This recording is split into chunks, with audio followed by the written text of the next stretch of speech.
a sacrifice seduced for the altar of your vanity. A jealous, hungry God, craving praises of profanity. With bedroom dark and dine, and a deep mouth stained with wine, it drinks its fill. It was your mothers, not your brothers, that agreed to feed you poison. This egregious lack of choice indeed seemed fit to join your voice in, with lies disguised as prizes of reason and wisdom, with briberies of finery to weaken any criticism. Can the fly invade the blossom that devours it? A mouth that lies in wait for a gift of life to shower it. All right, welcome back. We're on session 98. I was going to start by saying it's been several weeks since you began to converse with Astartes on a regular basis. You have been guests several times at each other's places, getting to know each other. Astartes, you guys have come to understand, is a philosopher at heart. Knows quite a bit about commerce. He speaks many languages. Very intelligent man, despite his boyish-looking face.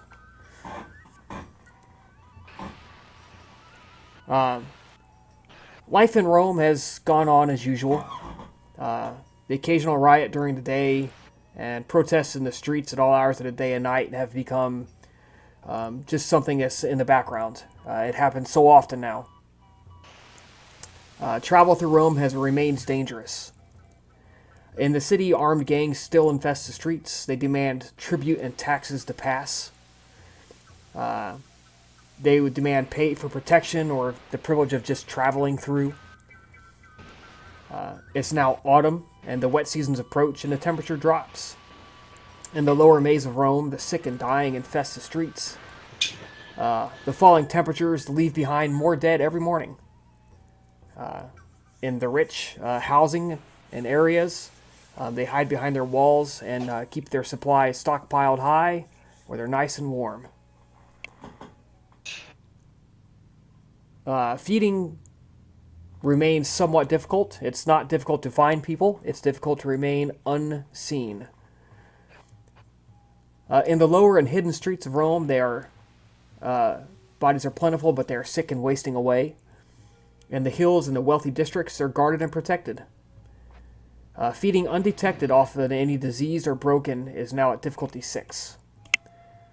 When you feed off of somebody who is poor, living on the streets, you have a 35% chance of getting infected and spreading disease. Feeding off of someone who's guaranteed to be somewhat healthy is at difficulty 8.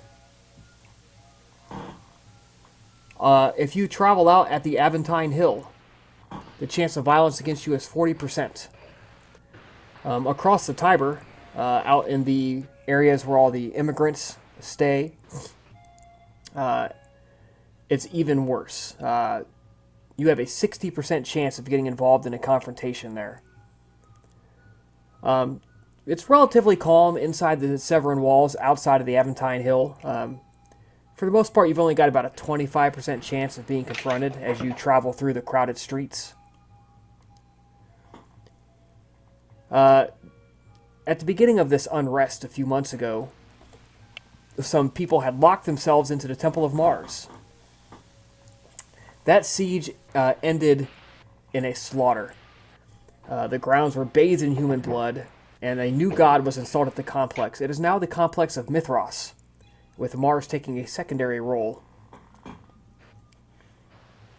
Being that it's autumn, harvests are beginning to come in. Local wines, fruits, and vegetables flow into the markets. But due to the violence, the people in the Trastevere, the region across the Tiber, are suffering. Violence has throttled the flow of goods into the community, leaving them to starve, or they have to try to brave the gangs to leave the area and bring food back in. The problem of bandits attacking grain shipments has been alleviated, but nonetheless, the population is still hungry and therefore desperate. So we're going to begin tonight with some feeding scenes. Each of you are at about half blood pool. Your beast gnaws at you. It demands you take what's yours. So that you have herds. When you arise at night and you go out to interact with them and you see the hot blood pulsing, you see the pulse in their neck, it's all you can do to stop your fangs from descending and just falling on them. You just demand that you feed. So we're going to start with Labiena. Labiena, if memory serves, you hunt by violence, selecting a victim and bashing them unconscious. Pretty much. So let's have a feeding roll from you. Tell me your difficulty, and you're going to pick 6 or 8. Let's see.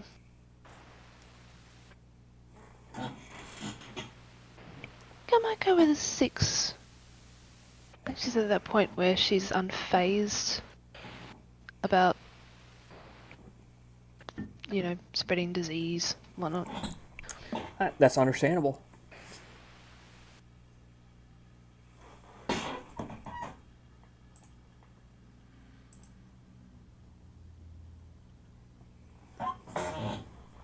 Go, Dex amount 6, rolling.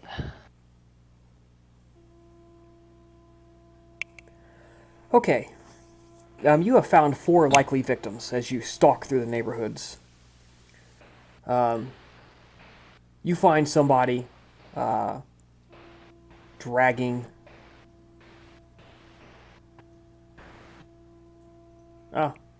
He says you got a +2 boosted attribute for some reason. You might have forgotten to take that off, but... Oh, probably did, yeah. I'll have to Anyways, roll that then. I'm not terribly worried about it tonight because I have a specific purpose for this. You have found a victim, and it's just a guy out on his way.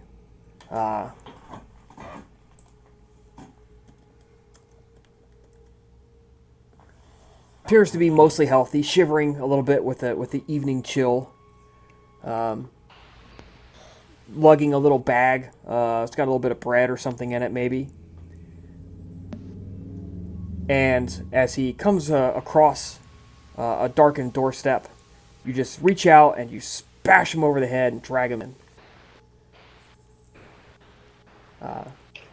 You plunge your fangs in and feed. How much do you feed from him?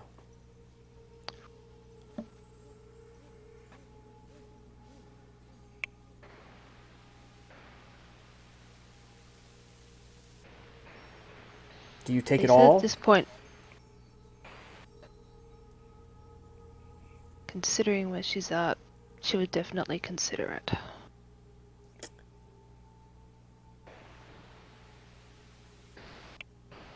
Oh. But yeah. So you don't know how much you're going to get. You don't know if you're going to be able to continue hunting or not. You don't know these things as you feed.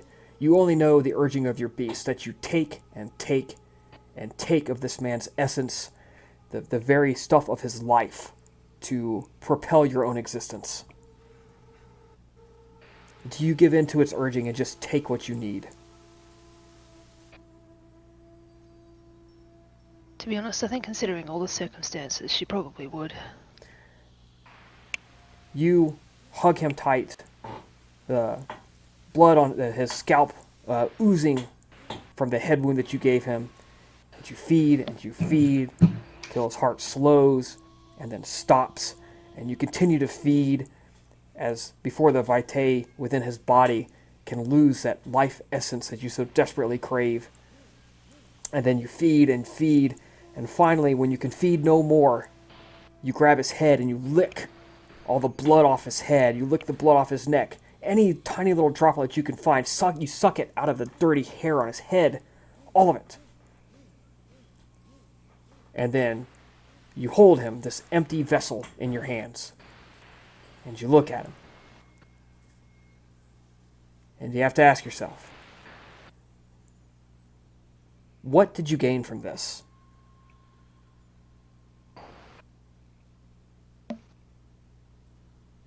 Question.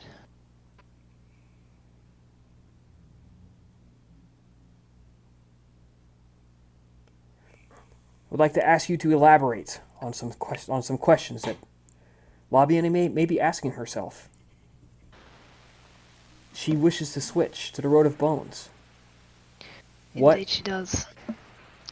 What is the key attribute of being on the Road of Bones? Why does what she just did contribute in any way towards that?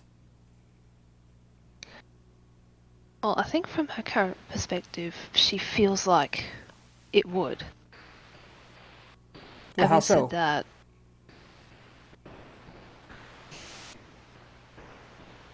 well, I think she feels like seeing death firsthand might be able to teach her something. Having said that, she's been doing this the exact same way for pretty much the entire time. Whether or not it's actually teaching her anything is a different story. But I think she continues to feel like it is teaching her something.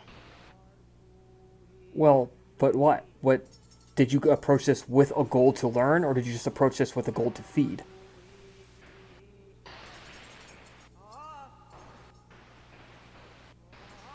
Well, a little of both. Well, so So what she- did you hope to learn by bashing a man over his head and sucking all of his blood out? To observe the action of him dying. To see if she can begin to start piecing together any kind of links between life and death. Garner any kind of clues. Well, elaborate for me, if you will. How killing him... what is the foremost core tenet? What did Fausia tell you? It was the foremost core tenet on the road of knowledge. So you'll have to repeat that last part. What is the before all else, what is the one thing on the road of bones, on the path of knowledge? What is the absolute one thing that you have to remember above all else?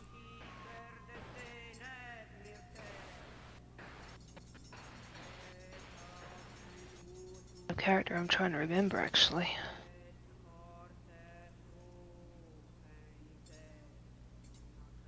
Was the acquisition of knowledge.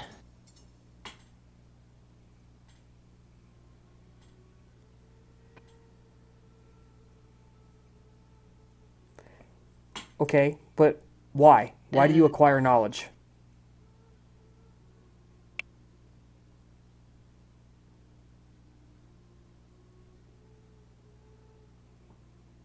Well, an attempt to learn about their own condition. Why?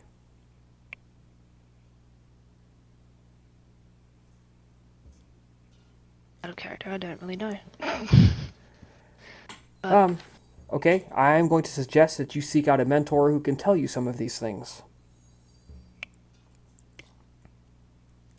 You get the impression that you were on the cusp of making a leap, a change of paradigm, and the moment passes you by. And you are left simply holding another dead body in a string of hundreds, maybe thousands of people that you've killed.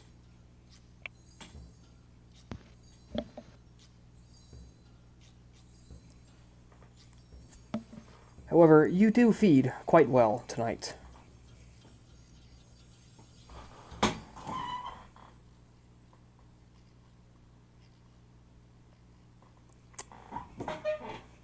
let's move on to Astartes. Astartes, how do you feed?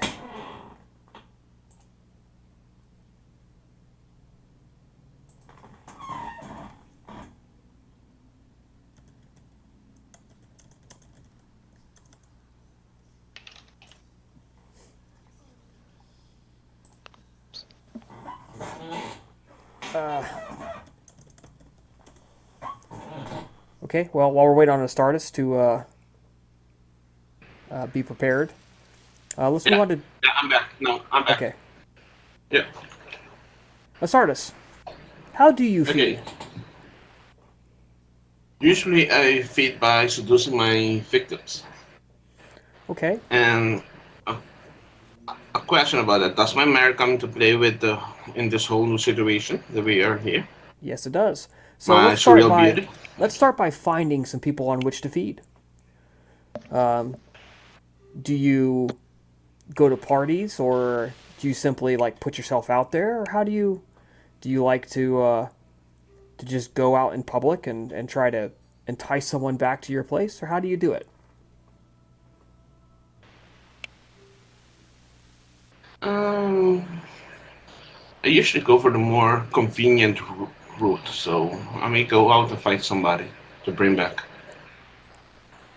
Okay, well, you have a choice. You can go out amongst the unwashed masses, the men and women who spend their immense amounts of free time along the streets looking for jobs and drinking from the wine and the water fountains of the city. Or you can make your way to the far more affluent neighborhoods, perhaps to a bathhouse, and ply your abilities there. So, how would you choose to do so? I think I would try my luck at the bed house first. Okay. There are many such bathhouses. You head to a more upper crust one,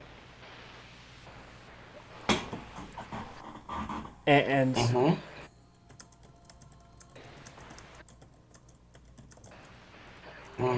Okay, then it's gonna be an appearance right. plus So, subterfuge, right? yep. So first, let's make a charisma and subterfuge roll to attract some victims here. Charisma. Yep. Um, subterfuge. Difficulty standard, right? Yeah. It's going to be difficulty 8 actually, because this is a Okay. upper class hunting roll. Yeah. Okay. No successes. You Ouch. kind of put yourself out there, and you get the feeling that your good looks actually are scaring people off. You ever meet somebody who's like so attractive and so good looking, you're like, oh, they'll never be interested in me. I should just look elsewhere. That's kind of what's happening here.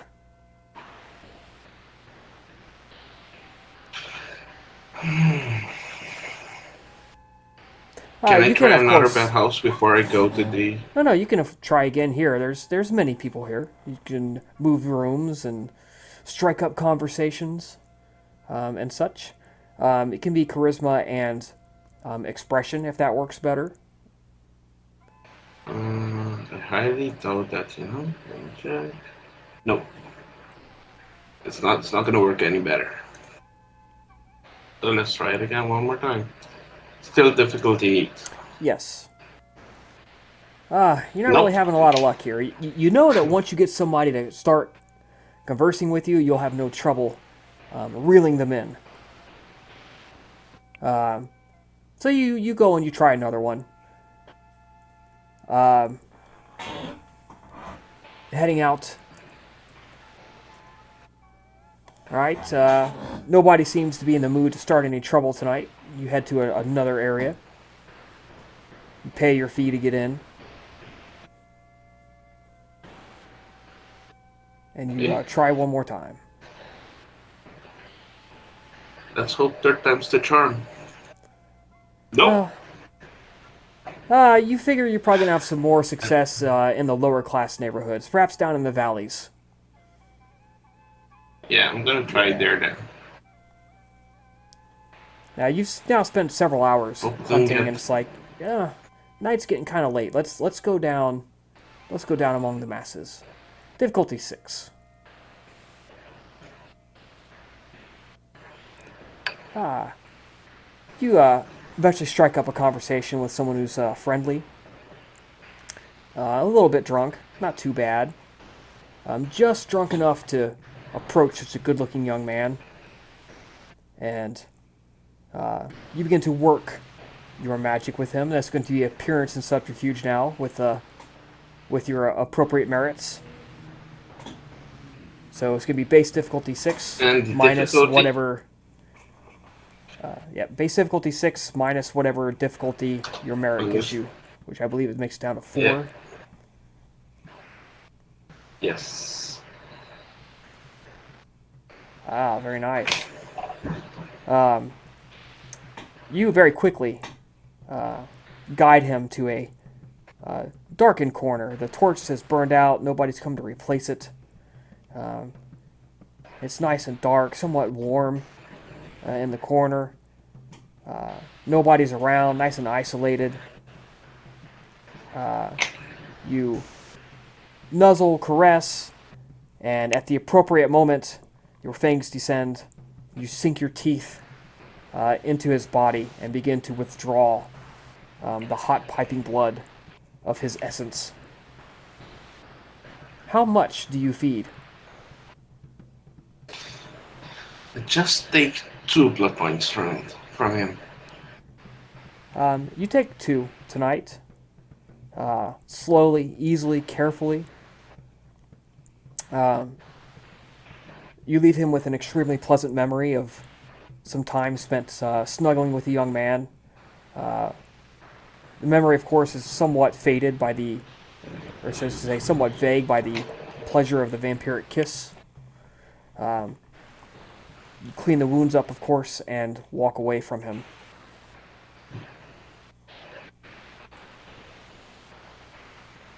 You can, of course, do a little bit more here at this public bathhouse. There's other people around. If you want to try one more time. Okay. Let's see what I can get out of this one. Where's my Right. Mm, Okay, this guy, he's coughing real bad. He's got a bad chest cold or something. He's breathing real heavy. But he seems to be the only remaining prospect tonight, if you're going to do anything else. No, I'm not gonna do anything because I might risk getting sick. On the And contrary, I it's not that offer you him get someone. sick. It's that Offer him someone. yeah, you don't get sick. I might. Yeah, you spread. It's like gets on you and it'll spread among everyone that you feed from. Yeah, Yeah. that's what I'm afraid of. Because by the laws of Hakim, I'm supposed to protect humanity. So Astaris will not actually do anything that will willingly risk the life of a human without any just cause. All right. Um, let's move onwards. Um, Albina, you have uh,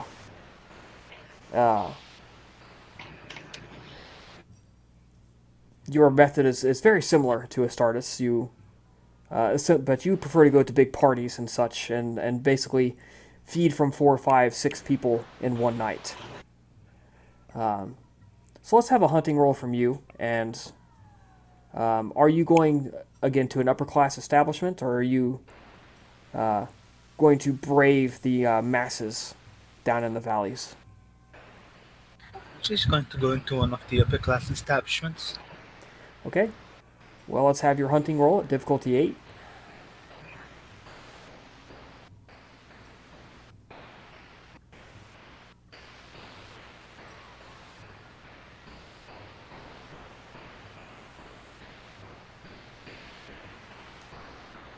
All right. So manage to find your way to a upper class gambling establishment.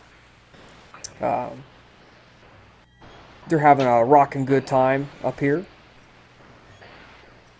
You sit down amongst the table, dicing, drinking. Of course, you don't drink, but you still do your best to contribute and carouse with them. You attempt to you lure them away, a couple of them, to a small room off to the side, where you begin the act of physical intimacy, which you have so carefully crafted over the years. And you begin to feed on one and the other, going back and forth. How much blood do you decide to take from them? I think she's going to be taking 3 from each. Okay. You take 2 from each, switching back and forth, a little bit here, a little bit there, allowing both of them to experience the pleasure of the vampiric kiss. And you dip back in for a last taste from both of them.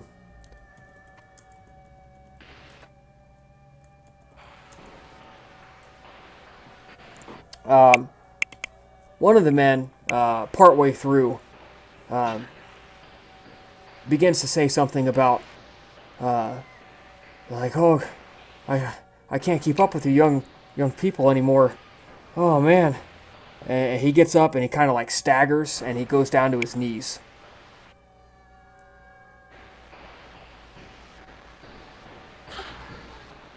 She watches him as he goes down to his knees, raising an eyebrow. But she knows what is happening to him. You've seen this before. You think you may have taken just a little bit too much from him, and his body can't take it. She's going to go kneel down in front of him, gently hold up his head so that he can look at her in the eyes. As she's going to speak to him, telling him, trying to dominate him, to tell him to go home. If he's going to die, let him do so away from her, where his death is not going to be associated with her. Yeah, you don't need to roll that. You look him dead straight in the eyes, and with the force of your beast, you tell him, "Go home." And his eyes dilate as the command takes hold, and he lurches to his feet, and he just staggers out the door, mostly nude, in his mostly nude state, and begins to walk out, and he collapses in the doorway to the exit. Just thud. Boom! Keels over.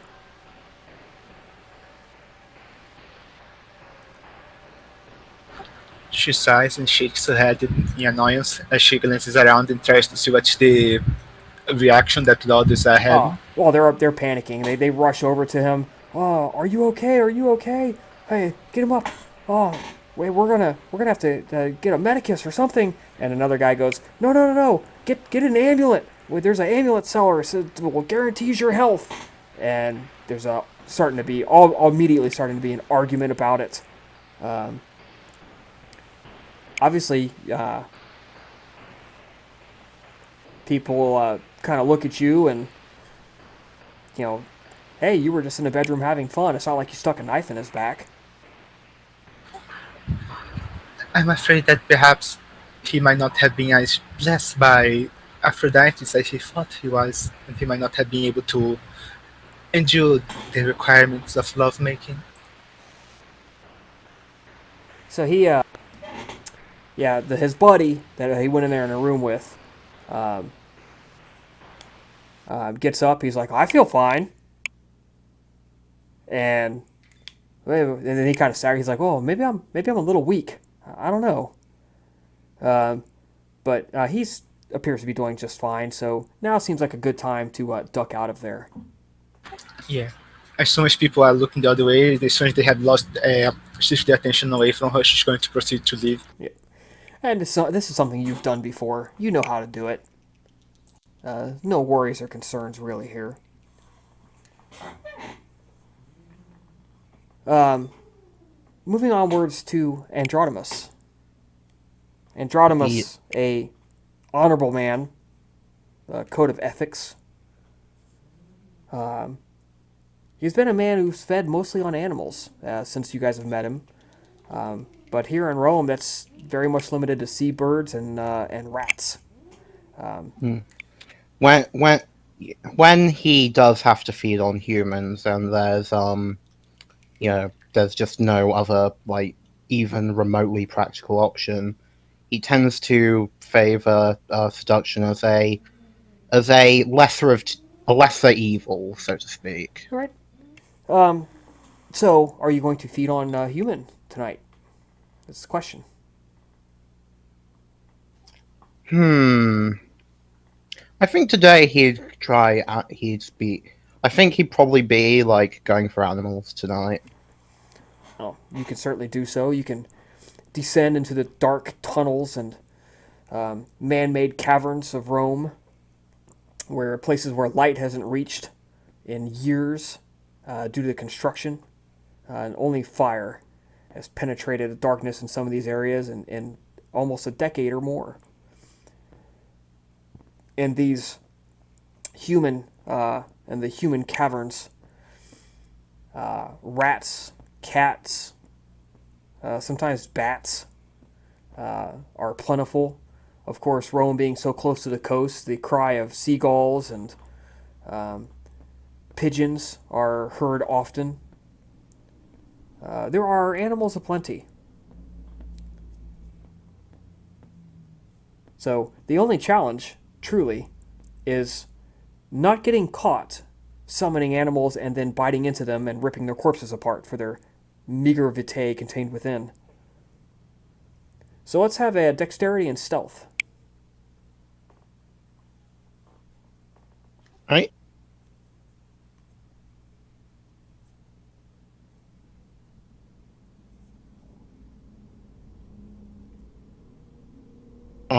Difficulty? 6. One success. One success. That may not be enough. That's. There's a lot of people crammed back here, crammed in the streets, every nook and cranny of Rome.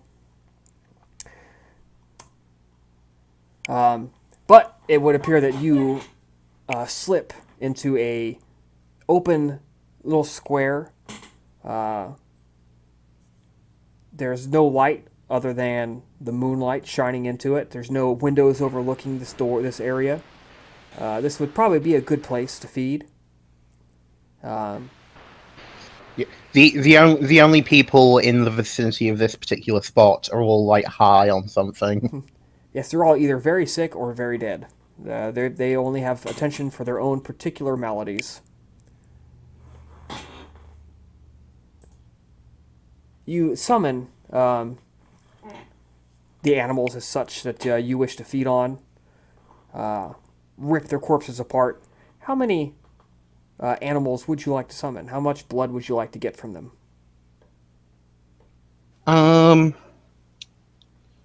Let's go with 3 blood total. Okay. You summon. But still several, yeah. still a fair amount, but not like You summon necessarily. several birds, some rats. Take their little tiny squeaking bodies. You just snap their necks and you tear the flesh open. You squeeze the blood and juices out. The beast within you greedily demands more and more. This thin animal blood. This stuff it's disgusting. It can barely stomach it. It demands that you have human blood, but you, of course, refuse. No, this animal blood will be fine. You will ingest it, and you force your stomach to accept enough animal blood that you feel somewhat reinvigorated and just a little bit less hungry. So you take 3, but know that the next time you have the opportunity to feed on a human, it's going to be so much more difficult because the beast was denied its due. You denied it what it wanted, and it wanted the hot pumping blood of human. So next time you have a chance to feed on a human, you're gonna have to make self-control roll not to take it all. Oh, You cut out at the very end there. So next time you have the opportunity to feed on a human, or you're tempted, you're gonna have to make self-control roll, not to just do it, Hmm. or not to just drink until the beast is like, okay, now I'm happy.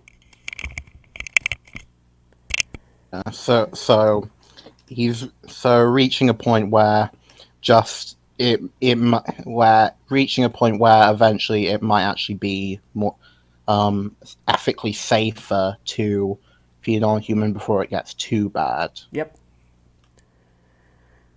And finally, we come to Deseus. Deseus, you have a domain and a herd. How would you like to feed? Yeah. Deseus has a high-class establishment, brothel, which pays attention to privacy of their patrons beyond anything else. So it has a reputation to keep and a level of class. And he likes to hunt in his domain when in Rome.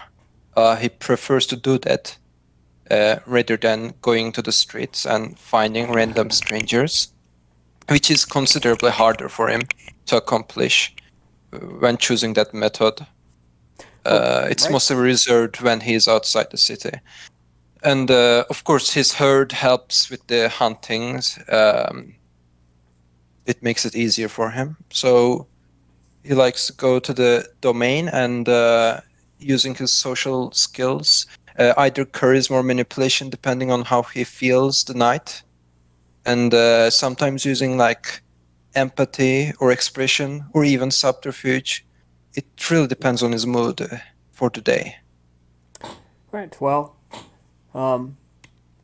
you feel that hunger within you, the hunger that you've managed so many years, and you descend from your domus to the brothel domain, and you head into the hidden areas, and you wait for the right moment to select someone to enter their room while they are engaging in the pleasures of your domain to feed on them. Let's make your hunting roll, please. And of course, your herd and domain.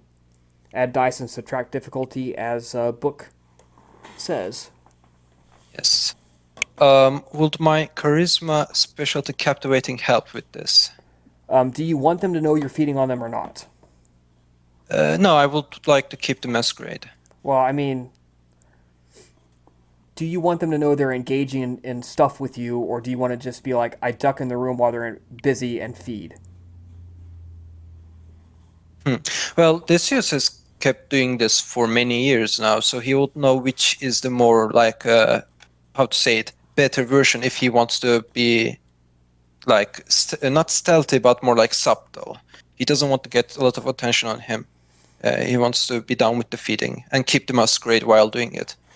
So, So the more subtle approach is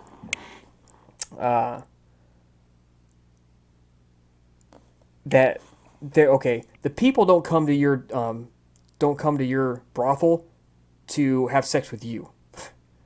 right, yeah. So the more subtle approach is you wait until somebody's occupied, you slip into the room, and perhaps while they're sleeping in the afterglow of making love, that's when you feed upon them. Okay, what would that be? So we're going to go with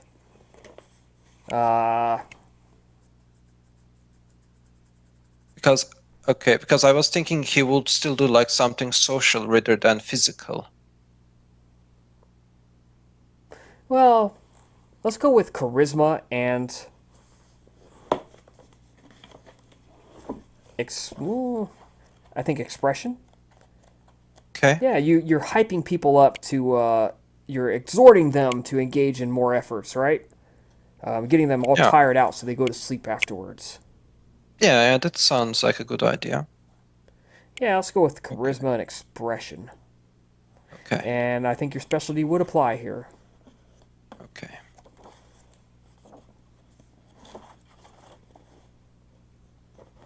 So that's 5 success total. Okay. It's a busy night. Very busy at the brothel, as usual. And of course, this was difficulty 8 because you were at a high class establishment, right? Yeah, pretty much. So then that's with your herd and domain difficulty bonuses. Yeah, a very busy night. Your girls are well employed, and young men, of course, of young men of beauty. And you successfully exhort several men, and potentially women, doesn't really matter, but Yeah. into giving their best, greatly enjoying themselves, and as they sleep in the afterglow of having sex with your employees, you slip into their room and take from them. How much do you take from them? I take 2 from each, so they are healthy and not having a lot of issues afterwards. Okay.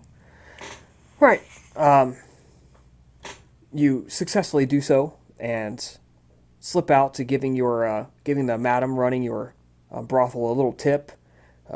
You exchange a few pleasant words with your Bruja who is on duty tonight.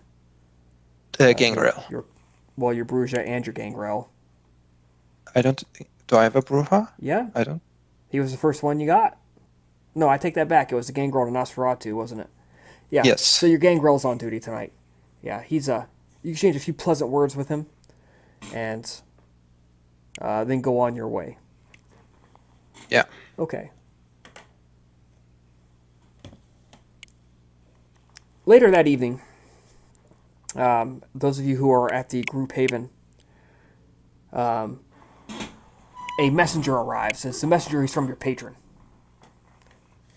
You recognize him well. You've passed many messages through him over the years. And he arrives to go talk to Labiena.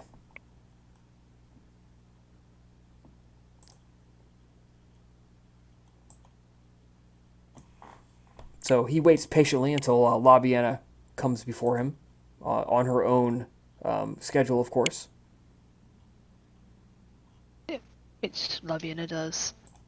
With relative speed. Well, you know. He says, Cybus Pathonicus Cilia, my Dominus has a message for you. Riots this morning have burnt a portion of businesses along the Tiber River, including one of the crematoriums. He said that you have talked to him about gaining domain in one of these buildings. You should head there immediately. Now is a good time to work on gaining influence there. In his words, I have heard that there is interest from others, though. Hurry, for if you delay, it will be too late.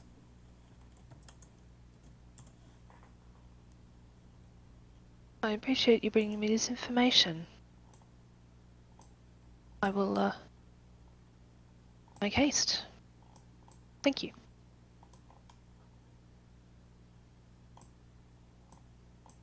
Was there anything else? Nope, he nods his head, and if you have no return message, he takes off. Laviana's pretty much just going to,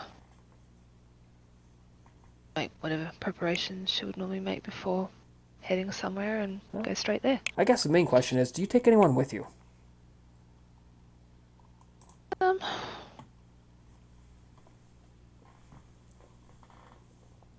Sure, she might, if she runs into any of the coterie members on the way out, just say, look, I'm heading into this area of town.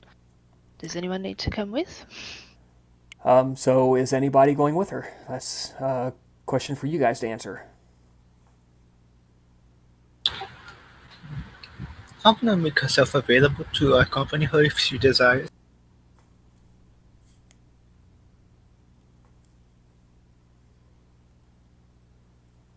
I have no objection. Nobody else is going to say they're in the area, because that's totally up to you guys. I'm totally saying you can metagame the hell out of this if you want.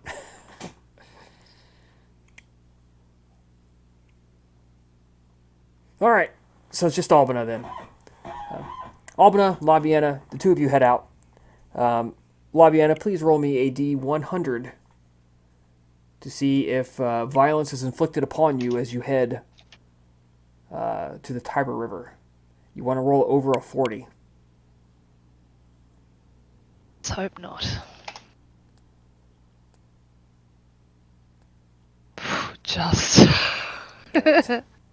As you make your way through the crowded streets, you have to skirt around several pockets of violence, burning buildings. Of course, several crowds there passing buckets to each other, trying to put fire out. Rather unsuccessfully, normally. Of course, the streets are always noisy, chaotic. Wagons moving through the main roads, heading to the markets, trying to unload their goods before the banishment of the day bans them from the streets. The people just trying to get some sleep anywhere they can. Thieves running the night, all kinds of stuff. You ask some few directions, and you head to a neighborhood where there was a fairly significant fire. 10, 11, 15 buildings maybe are burnt down in a row. The smell of smoke is just overwhelming. That burnt wood odor of a house fire. There's human vultures picking over the burnt remains. People fighting over the rubble, pulling out occasional prizes. It's like a nice jar or a coin. Yeah, there's dead bodies in the rubble. People died of smoke inhalation or rubble collapsed on them. The crematorium is immediately obvious. The building is still half standing. The crematorium was built of brick, so that's why it survived the fire. There are several family members there. A few of them have makeshift clubs trying to. They're literally hitting anybody who comes too close. Get away from our house. Whack. Just like nailing people. Trying to keep the thieves away. There's a couple other family members going through the rubble, trying to pick things up, get stuff, start the cleaning process. Already they're beginning to rebuild. As you come closer, you notice a matronly, stout-looking woman. Probably the mother or grandmother. And somebody is standing there very close to her. He's tall, thin, gaunt, very gaunt. You get closer, you recognize him. He's another Cappadocian. His name is Jose Ben Yozer. He's bald. That's the first thing you know. He's bald. You can see every little wrinkle and crevice in his head from that skeletal thinness that so afflicts your clan. His cheeks are incredibly hollow, sucked in. His eyes are super deep sunken. Dude's ugly. He's ugly. There's no doubt about it. Definitely looks like a walking corpse. Definitely afflicted with your clan curse. No doubt about it. As you come closer, his voice carries across the night air to you. It confirms his reputation. He has a reputation of being somewhat obsessed with God or the gods. He likes to preach, literally preach at people. And he's doing the same thing right now. As the words carry to you. So, I say to you, this disaster was caused by a problem in your house. The spirits are angry. They're angry. The pater patriae of the house your honored grandfather was defiled. Only I can pacify his spirit for you. You have but to allow me and only me into your home with your family. The souls of the dead you so carefully manage will render blessings upon you. Once I have been brought into your household, and he's getting a whole sermon going like that, right? He's got that sermon voice. So, what's your approach going to be as the two of you come upon the scene? Well, as she's approaching the area, obviously, initially she's just looking around, and then eventually, catches this voice, turns around and sees this man. As you said, she immediately recognizes him. Turns to Albina and says, I think he might be someone of interest to talk to about what's happening here, potentially. Do you know him? Let's just say I recognize him, if you know what I mean. You can accompany me if you like, or you can have a look around. Other things if you wish. I'll keep you company if you not oppose it. That is quite alright with me. Let's go. So, she'll approach the man. As you approach, go ahead, keep going. I was going to say, not directly, but kind of just standing a significant distance away, almost as if she's sort of listening to the sermon, as it were. But within viewing distance. She's definitely listening to him. He's very charismatic. He's got a way about him. There's no denying that. So the longer you wait, the more he's getting his little hooks into her. The more what he's saying is making sense.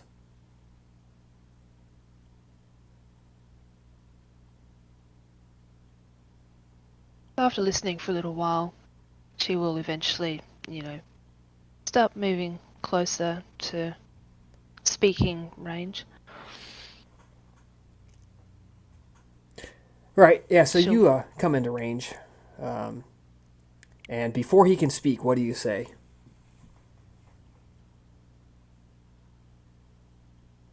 He'll say, "Quite the speech you have there." He turns around and he sees you, and immediately he launches into another rant. I recognize you, and I recognize you, your friend, your companion. You defilers of spirits, you dealers of the black arts, you are unclean, you are evil.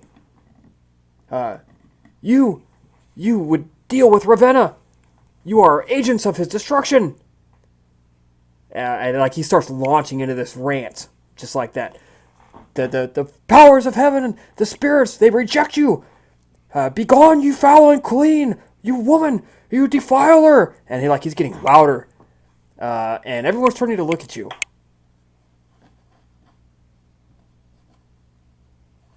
Of course, Labiana's just standing there, her usual expressionlessness, just looking at him. Not even batting an eyelid. Abner is raising an eyebrow as they suddenly become the focus of his anger. She's going to proceed to look around as she sees the people starting to turn their attention to her. And she's going to proceed to look up a whisper so that only Labiana can hear her. Would you like for me to disperse this crowd? Seeing how animated this man's becoming and how much attention he's drawing, Labiana will turn to Albina and say, "I think that would probably be the best idea right now." She nods as she is going to... Would she be able to use nightshades to create the illusion of legionnaires coming by and bending their shields to try to disperse the crowd? Yeah, it would be you'd need to add some noise to make it more convincing. But if you made it to look like a lot of crowds coming in from the alleys, perhaps. Perhaps some thugs, perhaps someone that perhaps a group of armed thugs that seems to be looking for easy prey. Yeah, if you could add sound somehow, that would really sell it. There's some dark alleyways around. Yes, Dark there are. alley that Yes. yeah.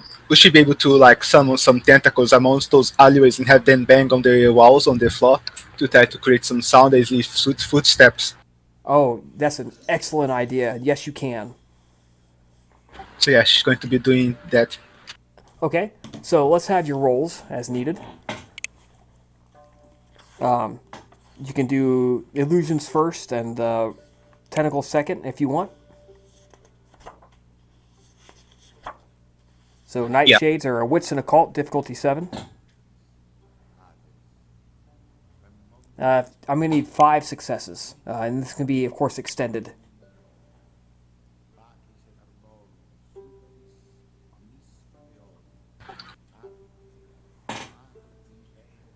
All right.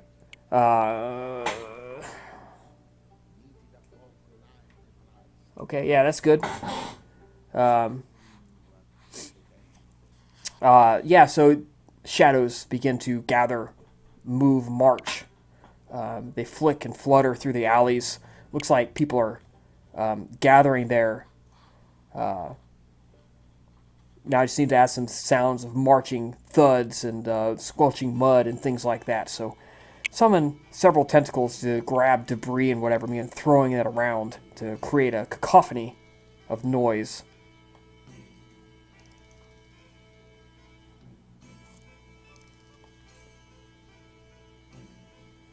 Right? Yeah, so it starts to get really noisy. Thud, thud, crack, bang. The sound of wood snapping and mud squelching. Trash getting thrown. It begins. You see stuff coming out of the alley, like flying through the air, little debris and junk, shards of pottery, and the shadows move. It looks like people are massing in between. And those who are astute to danger, well, many of these human vultures, they see what's going on and they take off running. They're like, they don't want any part of this. So a good portion of the crowd, at least half of the people there, take off running. They've suddenly found somewhere else to be. So now the only people left really are the ones who belong there. The families who lost everything. People looking for survivors. That kind of stuff. And you, of course. And Jose Ben Yozer, who has not noticed this and continues to harangue you with steadily more inventive insults, calling you unclean carriers of spiritual filth. You are a spiritual plague upon this house. Puts any old-timey Christian preacher to shame. That's how good he is at this. I'm not sure if, out of character, this would be the best opportunity to try and recruit for the cult. For the cult, probably not. But if you can deal with this guy, this would be a good opportunity for you to get some personal contacts in this crematorium business, and perhaps begin the road to having a personal family to call your own. Personal domain. Yeah. Get him away before he gets too much hold, and then you can play it off as, I chased away that lunatic for you. Indeed. I think the only way I can think of doing that is just to start kind of spieling kind of anything that kind of... Oh, what's the word I'm trying to think of?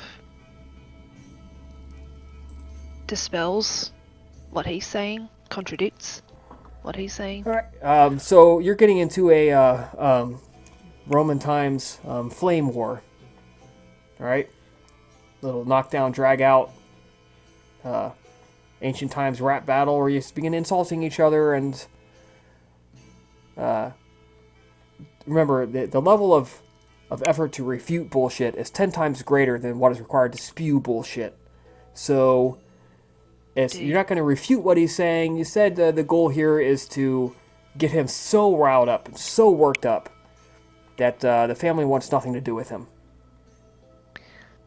That's probably the better way of doing it. They'll just pass him off as crazy and just send him on his way. Yep.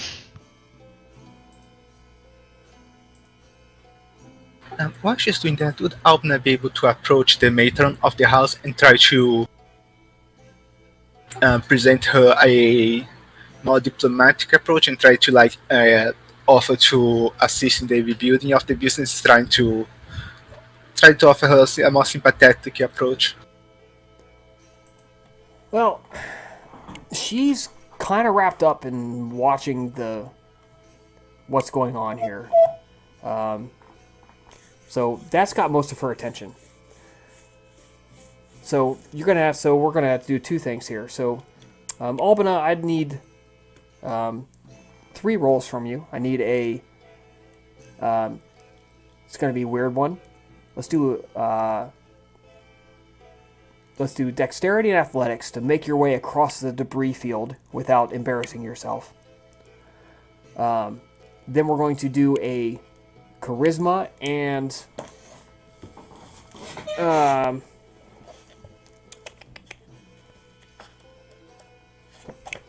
so you want to draw her attention to you and away from the spectacle. Yes.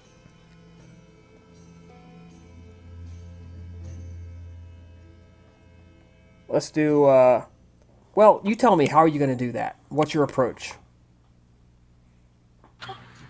Her approach is going to be trying to use her trying to put herself between the spectacle and the woman, trying to make so that she's the focus of her attention, so that she's the close enough so that she'll need to step away to see the spectacle happening, Okay. so to speak.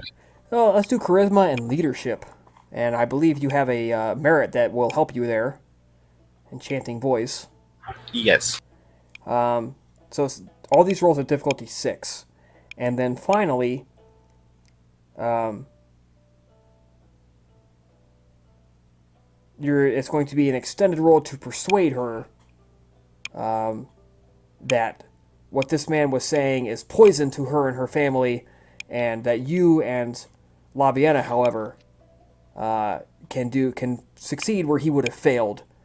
You can provide money, you can provide help to rebuild, and you can spiritually help her household.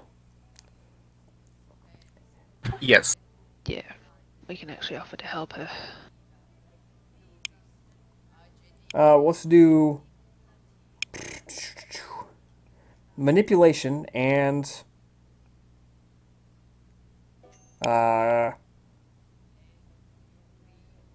man, there's not a really good one here for this. Expression, perhaps. Manipulation and seneschal.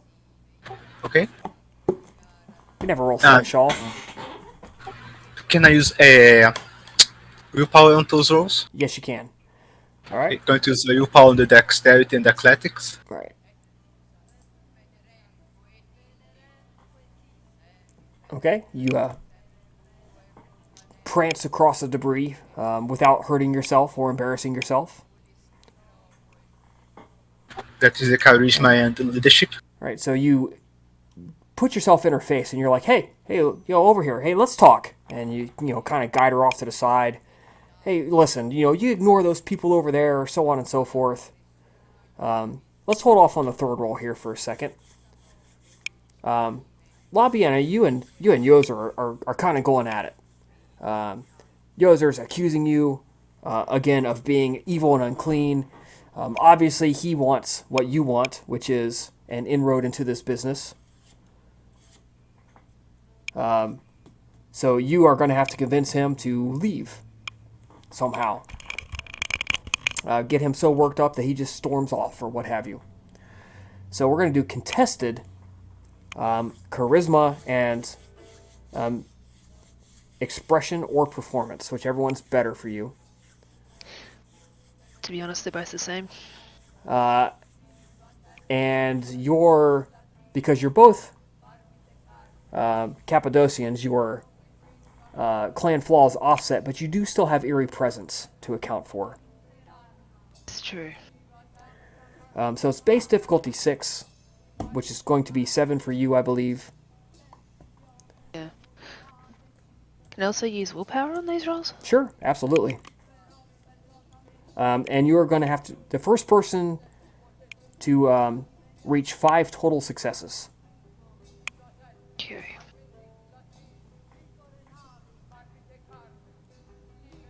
Charisma. It's because I've already got that sitting there.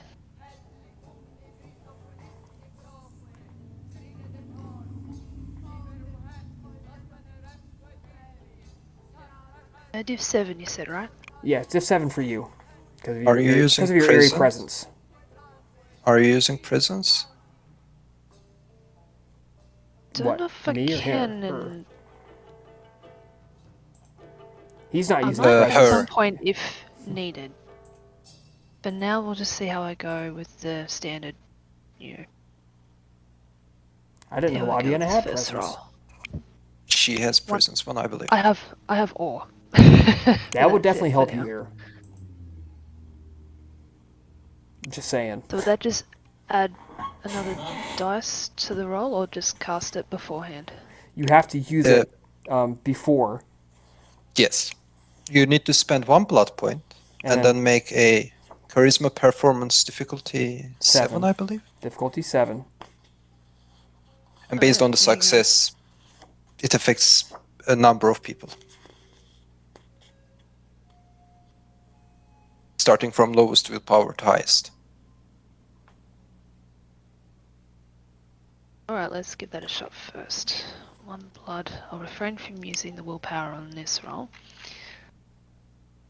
Because I don't want to try and affect anyone besides him, if I can. Well,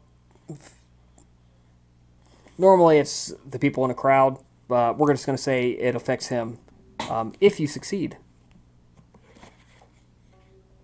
And naturally, he's not going to suspect a Cappadocian to have presence. Oh no. Oh, I That's botched. a- That's okay, it just doesn't work on him. For the rest of the night. Yeah, that's all that means. It just doesn't work on him. Well, had to give it a shot, right? Yep. Even Yep, if you I'd didn't spent lose the willpower, anything. it still would have failed. So, good thing I didn't did- spend it. You didn't lose anything. All right, so yeah, make your first charisma and expression or performance roll. So here's where I do start spending the willpower.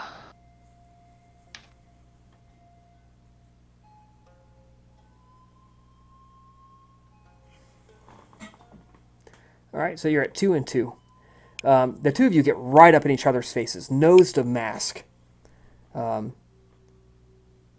he's frothing at the mouth, just spittle flying, just frothing at the mouth. He's got his finger up and over the top of your head, pointing at you. You foul harridan! You do nothing. You spread your legs for all the filthy powers of this earth and all the powers of the beyond. You're a dirty prostitute whore who does nothing but defile your own soul for a few extra inches of mud upon this plane of existence. And he rolls again. Oh boy, 1, 2, 3 successes there.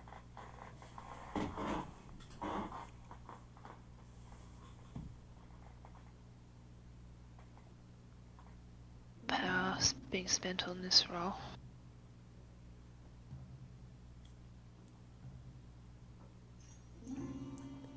All right. So, All right, well, he beat you. He got 5. He got 5, and you got 2 total. Well, 3 total. You begin to slink away. You're like, man, this dude's fucking crazy. Like, Jesus Christ. Or, by all the gods, pretty soon he's going to start taking... he's going to start, throwing out real curses, maybe. and like this isn't attention you want. So you begin backing off, like, whoa, buddy, whoa. And you look to Albina, and Albina, you're doing your best to counteract his influence, but now he has turned around, he's stalking back to you. So now it's a contest between him and you. So you're going to roll your manipulation and seneschal versus him as he tries to butt into your conversation and essentially force you out. So you're trying to convince her before he can pull her attention away from you. That's what we're doing.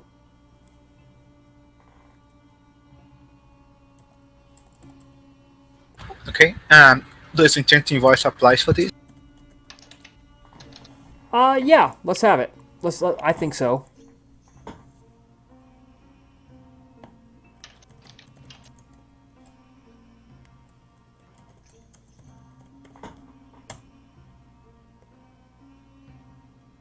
You did it.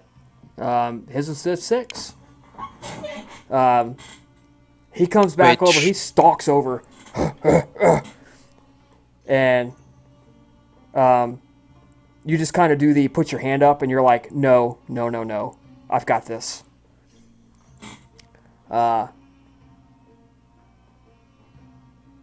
he's going to try one more time to reel her away, but he's got to get 2 more successes than you do on this last roll. And he's going to spend a willpower on this. I am also going to spend a willpower on mine. Okay. Well, he got 1, 2, 3, 4, 5, 6 successes. So you got 3. So he got 3 more. He has pulled her attention away. The specialization persuasive apply? Sure. So yeah, that gives you an extra. All right. All is not lost. He's pulled her attention away, but you get the. She's torn. She hears both of you. Spiritually, she's like, oh man, this guy, he speaks to me. There's something about the way he talks that I want to listen. But you appeal to a far more practical nature of making money to her. So the contest continues. Next roll is going to decide it. He's going to spend 1 more willpower on this.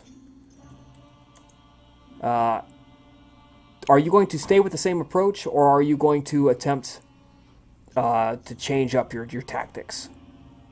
I'm going to stay the same approach. Okay. And I'm also going to spend another willpower. And Right. would I be able to try to show her some money to spend some temporary resources to like try to bribe her and to get some extra dices? Yeah. Spend it. You pull out some gold and silver pieces, and you kind of clink them in your hand a little bit, pass them off to her. You spend a point of temporary resources, and I'll give you an extra dice for this. And she's like, ooh, hey, cold hard cash talks, man. It talks.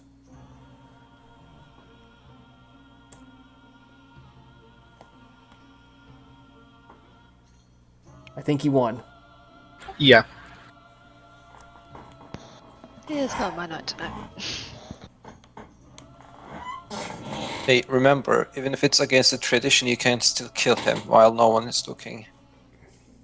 It's only breaking the rules if you get caught. That's Yeah, right. pretty much. My Pretty option much. at this point.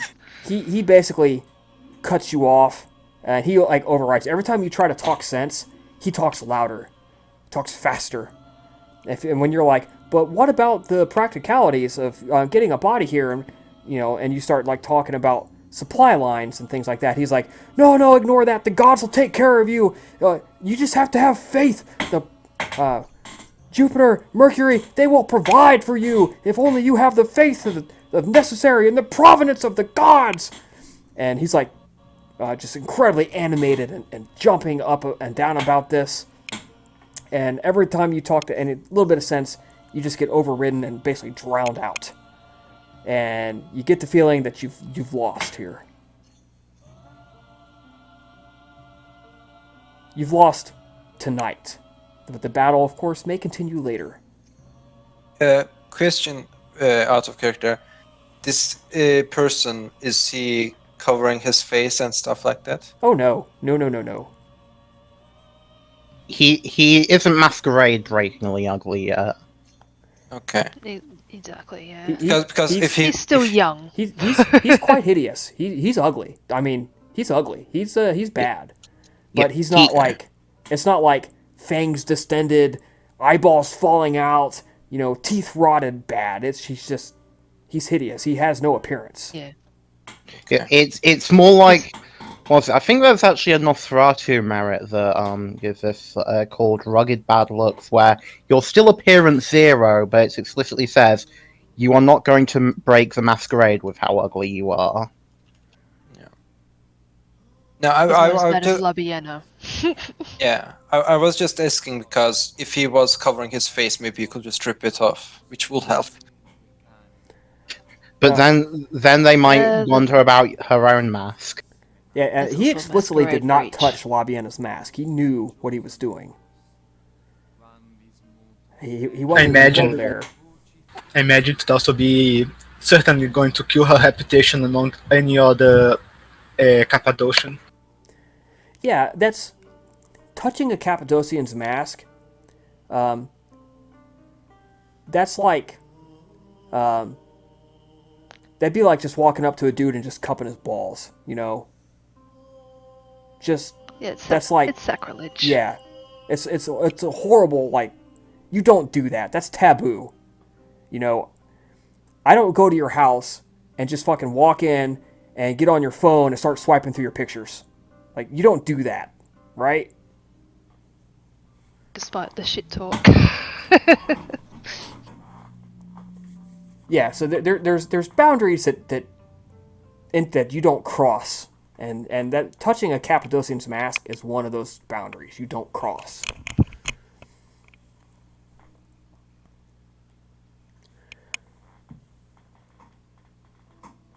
The good news is, there's still time to work this angle. There's other crematoriums, of course. And of course, with him controlling this one, or trying to control this one anyways, it has to be rebuilt first. That's less competition for any others.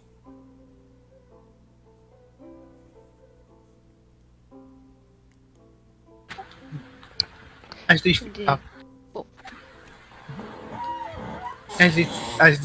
clear that the battle for the moment is lost, Alvin is going to approach Labiena, place a hand on her shoulder and pull her over to the side.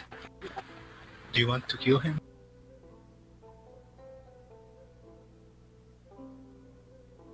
Yeah, she's standing there. She will just... Obviously, almost the entire time, she's pretty much just been keeping her eyes on him. If her humanity wasn't so low, her eyes would be narrowed right about now. And she says, perhaps. Not tonight, however. Understood. I will see what I can find out about him for any future confrontations. As will I. I have people I can also talk to who may have information on him that we might be able to use.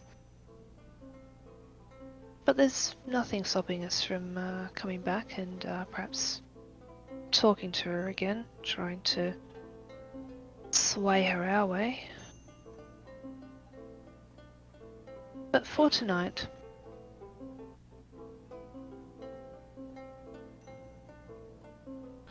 I don't think we can do much more. Very well. Is there anything else that you would like to do before we return to our haven? Well, after being asked that, she'll just quickly scour around to see if there might be anything else worth picking up of value to potentially add to the resources. If not, she'll shake her head and say, no, I think we can just head back to the... Well, unless you've got anything else you need to do while we're out, I'm more than happy to head back to the haven. No, I have nothing else that I'm seeking. Besides, assisting this endeavor is all that I desire to do for the moment.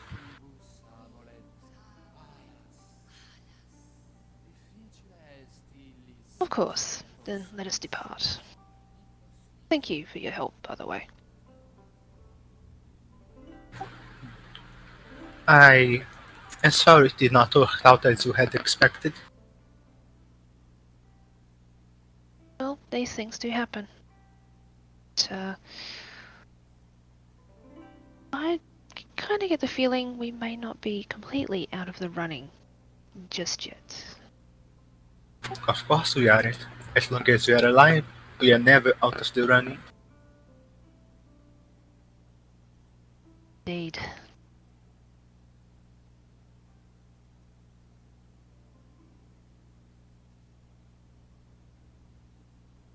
On that, Labiena will begin making her way back towards the haven. All right.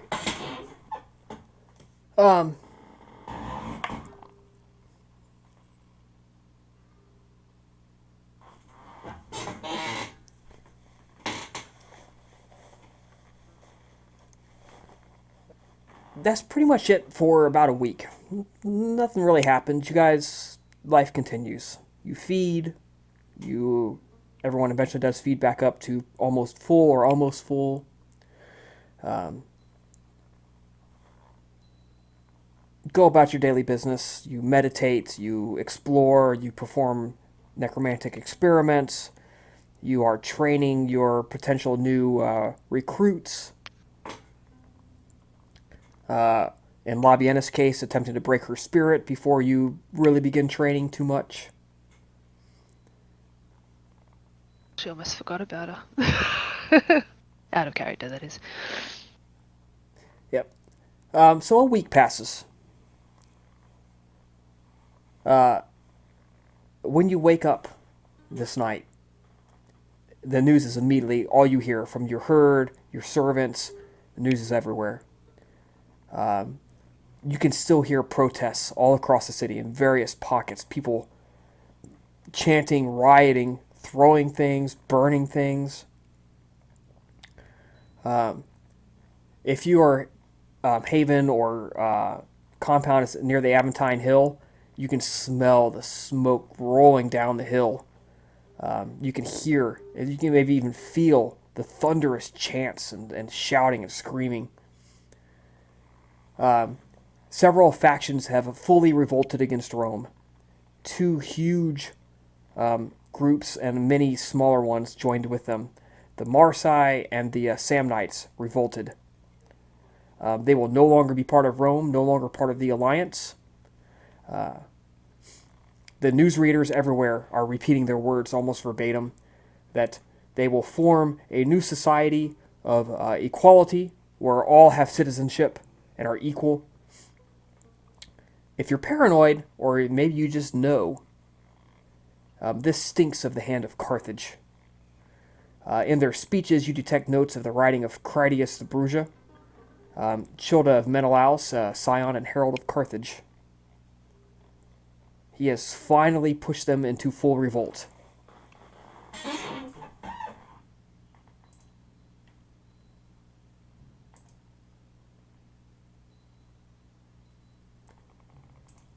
Right.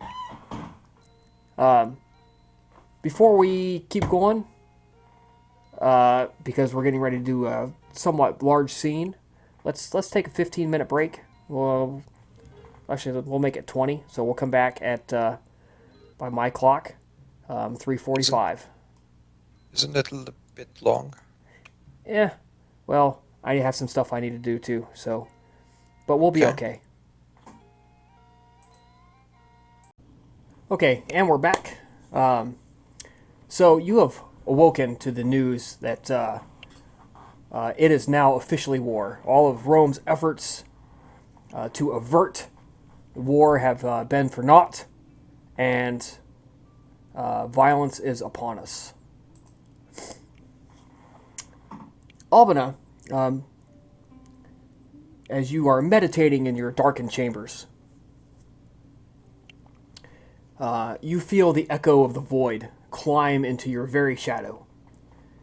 A freezing voice hisses directly into your mind. It's the feel of an abyssal spirit communicating with you is chilling, regardless of how much experience you have. The voice says to you, "Our master says it is time. Gather your friends that you trust. Include the monster of Hakim. Meet with your master at the statue of Scipio near the Sibylline Temple at the Kirinal Hill." And that's when the voice fades.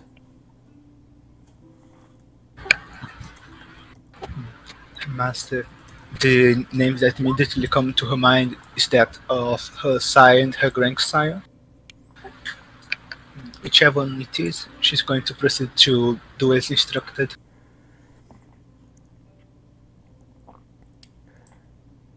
Right. Who all are you gathering up? The rest of the coterie plus Astartes. All right. Are you going to include Androdamus in this? Yes. Okay, awesome. Everybody, then. Everybody, Albina needs you. She's gathered you all. All right. Okay.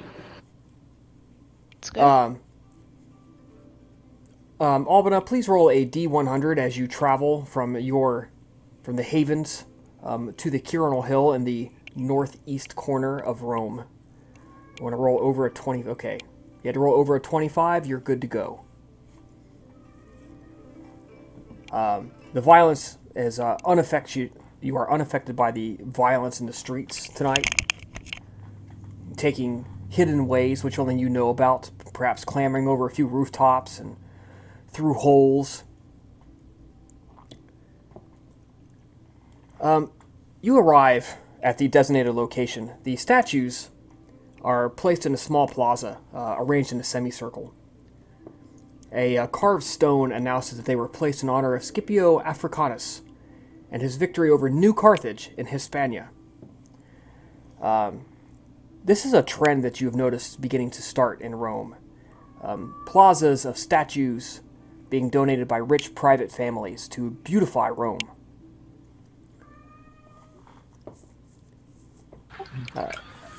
Go ahead. And then I was going to imagine, just going to ask, would this new trend have focused specifically on victories over Carthage, on glorifying victories over Carthage? No. It's actually kind of funny. This is a trend that they come to call it the War of the Statues.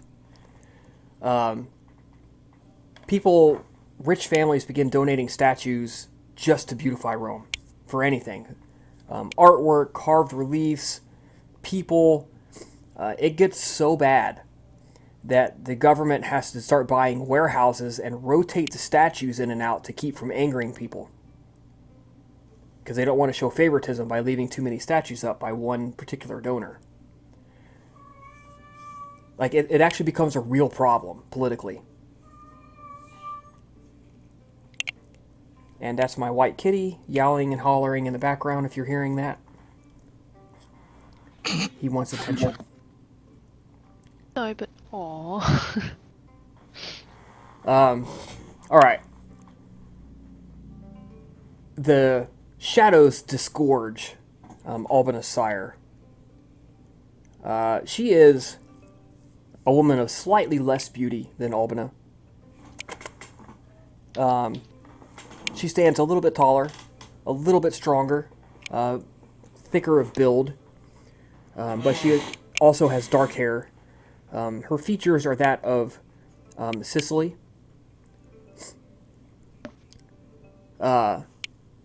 She appears in the shadows, they just sort of seem to part, and she emerges. A couple of other neonates, obviously quite scared, scuttle after her. And I think scuttle is the correct word here, because they're obviously scared.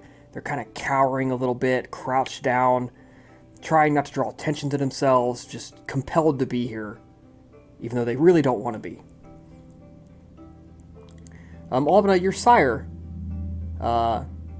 meets eyes with you, and you remember a certain conversation about a letter and a Canite, and tonight is the night that this is getting done.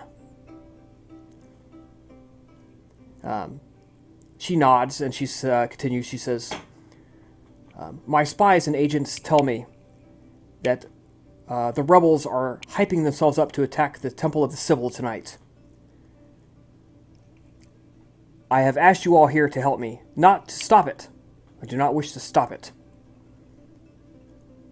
However, when they emerge from the temple, they will be caught in a trap and we will take them. Your job is to funnel them away from the crowds. There is a tight alley to the north of the temple. Do what you can to guide them there. My friends here, and she gestures to the neonates, will assist you by helping to pick off the stragglers. I will take them once they are trapped in the canyon. Remember the words of Princeps Titus Ventris Camillus. They are not to be destroyed. He wants them as an example, and a pile of debris is not what he wants. To clear some confusions, these rebels, are they kindred or kin? Unknown. Okay, but I presume they are led by the pro. They are rebels. Carthaginian. They are rebels, and they are attacking an established domain and the place of the keeping of the Sibylline prophecies. And yes, some of them are Canaanites.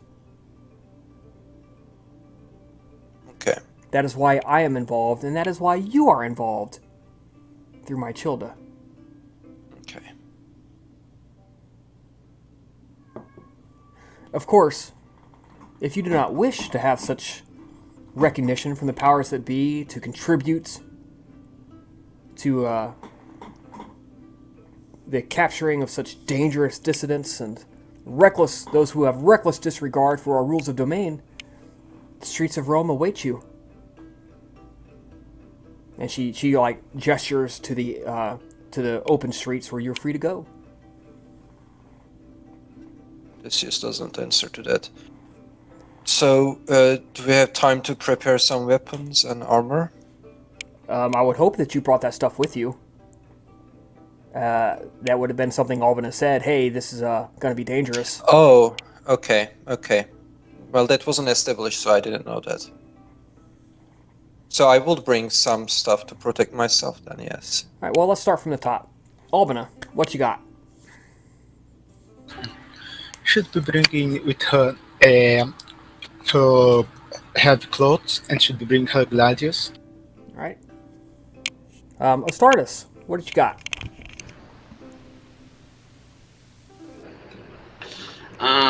My armor worn under my cloak and my knives, Okay. my daggers, hidden under my cloak. Out of curiosity, did you ask anybody to come with you? Yeah, of course, Barak Bal is always with me. Okay. Deseus, what you got? Deseus has his essentially 4th level armor because he's rich enough to have one, and he has his gladius to use as a weapon if it becomes necessary. Okay. So, level 4 armor, for those of you who don't know, let me explain, is heavy stuff. He jingles, he clanks when he walks. It's loud. There is no stealth involved here. It's thick. It's obvious. You can't hide it. You can't pad it. Yeah, it's obvious stuff. This guy has come for a fight. Androdimus. Probably a gladius and level 2 armor. All right. If I'm assuming I'm remembering the distinctions correctly. I believe level 2 doesn't give him ability penalty. Or Gives wait, him, no, it minus does. one dice. In that case, In that I- case, probably just heavy clothing. Okay. Level 1. If anyone gets level 2, I suggest you get level 3 instead. Just Well, saying. there's an advantage for level 2 or level 3. And that advantage is noise. Level 3 armor is chainmail, and you don't hide chainmail.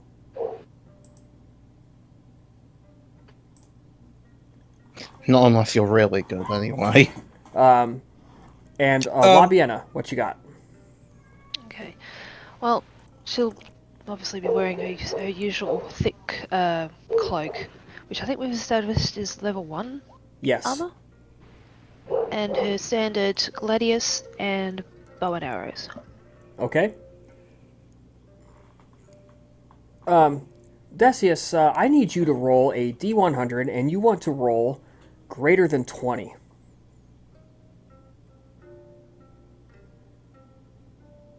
I will write it.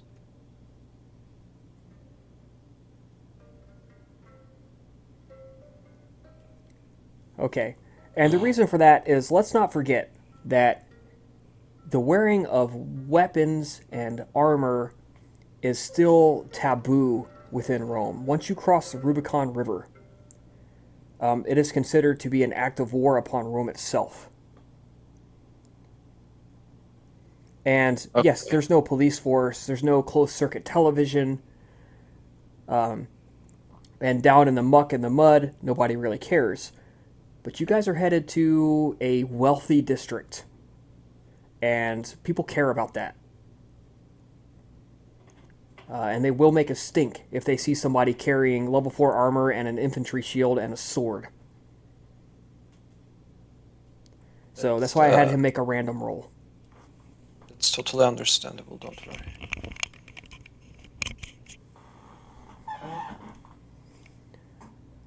All right.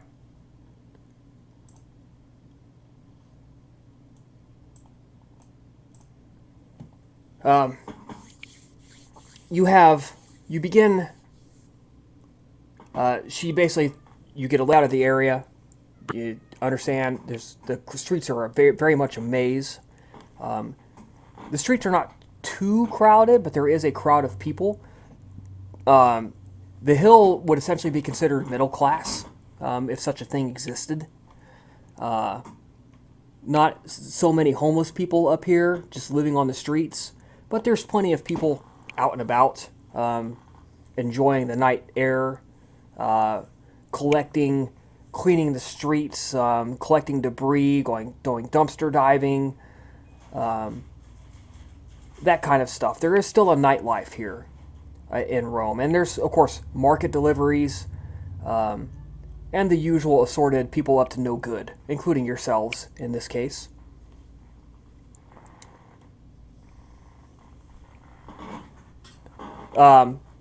Albana's sire, I should say, Amelia, she nods her head and she disappears back into the darkness, leaving you guys to get set up.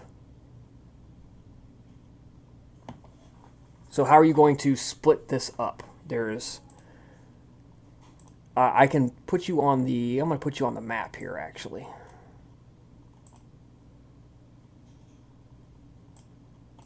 So the Quirinal Hill is not on here. That's not good. That's not a good view of it. Well, let's look at the model. I just want you to see that it's incredibly busy. It's all the way up here, and I can't really zoom in on it. And I tried to find a really good picture of it, but you can see it's just a maze of streets and alleys, buildings packed close to buildings, insulated apartment blocks, a couple of shops, open air street vendor stalls. It's pretty clear that the first thing you're going to have to do is you have to clear the streets, but you have to wait long enough so that the people attacking the temple don't smell a trap.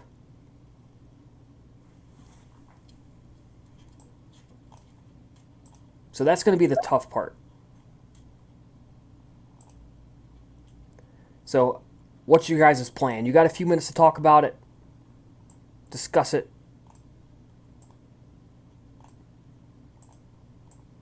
I believe that the best way to clear these streets to make it would be to just try to get people to just try to spread rumors around the populace uh, about these about the coming danger and about the need to stay away from this area. So considering that the attack is going to happen tonight, that we might not have enough time to make sure the rumors spread far enough wide. Do you suggest we tell people like, people are going to fight here, so get to safety, something like that? Something like that, yes. But I do not think we may have enough time to do that at this point. And perhaps we can add, we suggest you go here, essentially, wherever it is where we want them to go.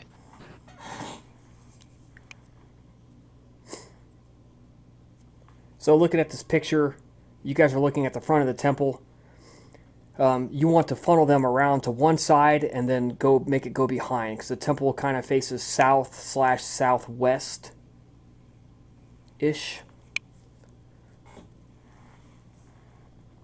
And sorry, just to reiterate, she said that we need to trap them inside the temple? No, she doesn't want them inside the temple. She wants them to get in, and then as they're exiting, you have to convince them to go where you want them to go, which is north. Okay. See, if we are like armored and have weapons and stuff like that, I think it's not really. I mean, if one of us goes, the subtle one goes, then we might convince them through social means to go a certain way. But if we all go together, then it's going to be best to be like, the herd master or something like that. So we use the combat to lure them in the direction we want. We don't kill them, but we put enough force that they feel repelled to retreat, using the path that we want them. That's my suggestion, if we all go together, because I have pretty big armor and shield, same as Astartes, which would eliminate all opportunities of social interaction at first sight. We could also get ourselves an infiltrator, so to speak, someone that will join them as they leave and is going to try to take charge of the group and lead them to where you want. Wait, how are you going to take the charge of the group if they don't know you? From what I understand, it's going to be an angry mob, right? Not organized attack, not a group of people that know each other, that recognize each other. Is that correct? Unknown. You can Remember- assume. You could probably assume from the information you got that there's going to be a Yeah. crowd. Number one. And possibly there's going to be Canaanites and maybe some humans mixed in with it.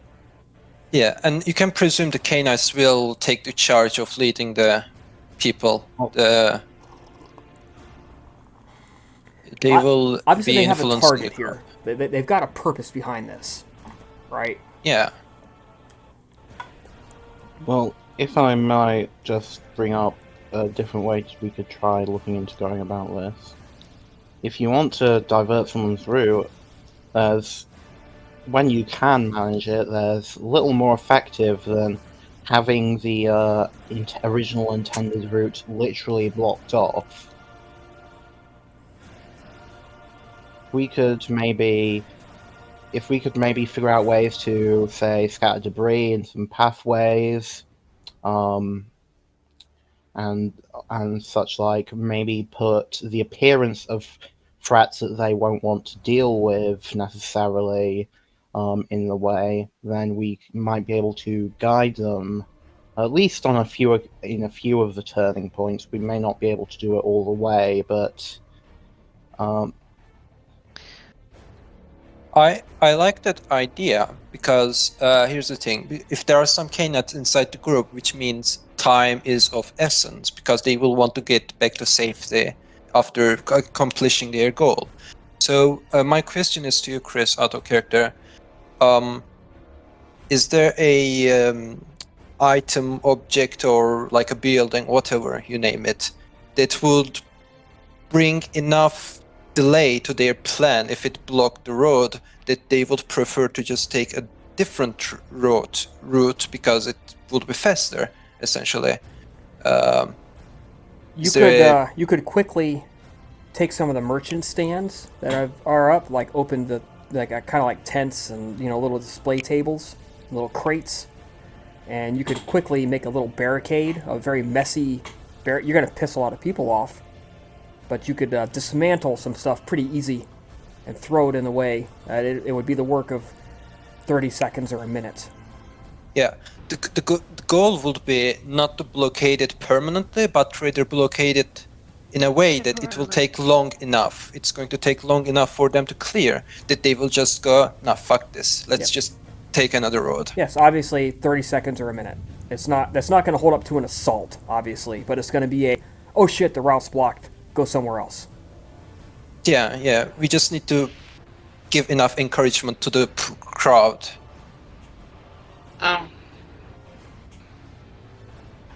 One question. Can we use rats as a deterrent? Summon a lot of rats? Can Andromeda summon a lot of rats and send them on the crowd and let the rats chase them down the alleyway we want them to go? As we're in Rome. That would certainly work on a lot humans. of rats right now. Yeah, because anything other than we try will not work on the Knights. If we scare away the humans, we can take care of the Knights one-on-one if we have to, without human eyes interfering. We could do both the blockade and the rats together. We are not supposed to take care of. You're not supposed to take care of the Knights. Yeah, we have to have as little casualties as possible, and they need to be together, Knights and humans.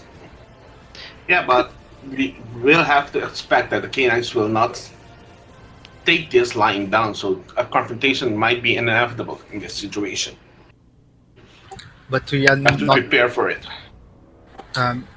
What do you mean not take this lying down? Because the Knights have one thing in mind, and if we chase away the humans with a horde of rats, they might suspect that another Knight is involved, so they will investigate. Might be better not to do the House of Rats and stuff to not tip them off that another Knight is involved. Might be better, perhaps hire some mercenaries. They're attacking a known Malkavian domain. I think they're going to assume Knights are here. Yeah. Okay, so we don't necessarily lose anything from, so long as we're not showing it. So long as we're not making things obvious to mortals, we don't necessarily lose anything from showing our hand. Yeah. That's what takes away the mortals. That's what I was also going to And we can suggest. disable the Knights. Although I don't know if this will work, but maybe Dominate could potentially help us. Well, you need eye contact for that. I think our plan is not to really show our cells to the group and the Knights, but rather set up the blockade and the rats and let the thing carry on its own and let the people take the road we want them to take. I think our last option should be showing ourselves, announcing our presence to them. This should be the last option. We don't have a lot of time. If we do need to deal with Knights without killing them, we could set up some, pots of oil around or something, so that if needed, we can... That's a good idea, but I don't think we have time, so we should start with the barricade, and I think meanwhile Astartes and maybe you should summon the rats. Alright, I'll call... Actually, I cannot summon the rats. Okay, then just Astartes does it. Not Astartes, I mean the other character. Androtimus. Androtimus? Yes. I like to think Uh, I'd like to think Desi is making that mistake in character. No, not that one. The other one who's not a Ventru. That one. Uh, so yeah, V4 we set up the barricade, do it. Meanwhile, Androtimus, you summon the reds and set it up, and then we find some cover so they don't see us if they look towards us, towards our direction. I mean. Okay, I'm gonna spend a willpower for the summoning roll just to, ensure that I get a good amount. Okay. Nice. I didn't need to spend the willpower, but I've already said I spend it, so I spend it. All right. So Yeah. we're gonna hold that roll for a second. It's gonna count when we get there. So you guys have a rough plan. You're gonna put together a smashed up barricade. You're gonna summon some rats to scare the humans away. So you've got about 3 routes you have to block off. The barricade will be 1. How are you gonna block off the other 2? Okay. Oh no, can you whip something up with your shadow illusion thing? Might be able to make it appear that there is a group of mercenaries gathering up, perhaps a group of soldiers trying to block the exit. That will be a bit too suspicious, Like, why will there be a group of soldiers waiting there? Like, Make it look like, I don't know, they're just having a night on the town. no, that could work. Not yeah. The shadows aren't that convincing. Yeah. I suggest something more subtle. Maybe, um, Might make appear that there is a barricade in there too. yeah, you could do that. But maybe a more natural barricade instead of the one we created, actually. So maybe there is a broken wall that's been destroyed or something happened to it. Who knows? I might be able to handle that bit, actually. Okay. I trust if you can do that. Out of character, Chris, do you think it won't be too big for my illusion to make that? Yeah, I think you can make it look like a building partly collapsed, and just spew a whole bunch of brick and debris into the street. Alright, yeah. I'm gonna drop the willpower and blood for that once I'm done dealing with the rats. Okay. Now, so there is one more left. Now, I remember you saying that the sire of Albina landed us some neonates, right? Are they with us or are they They are going to get stragglers if somebody gets through. Okay, gotcha. So we can ignore them in that case right now. Yep. For the third one. If anyone stays behind, they're going to like take up the rear and encourage them to move along. One of the two. Right. Okay. So you have done the illusion, which leaves Albina to do her own illusion with the third one, or something else. Now, preferably, I would like to bring bunch of humans to the third place. Just hang out there, for some reason. Maybe throw a party. Who cares? Here's an idea. What if we could quickly figure out a way to make it look like, not necessarily actually be, but make it look like that route is an ambush spot? That could actually work. Like, this could actually work. This one looks suspicious. Let's, ignore it. Yeah, we could try that. So Albina could use her shadows to have like 3-4 figures, like kinda hidden in the shadows, but not quite hidden that you could actually see it if you focus at it. So the kindreds go like, nah, let's not go that way, or at least they become suspicious and just take the other road. All right, I think it's time for a perception plus alertness roll from you guys. Oh god. Everybody gets to make perception and alertness. Okay. I would not be using Auspex if I were you. Did we have the time to do our thing?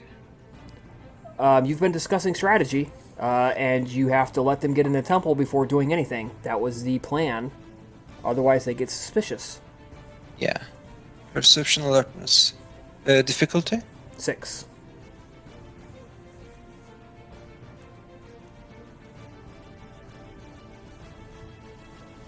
All right.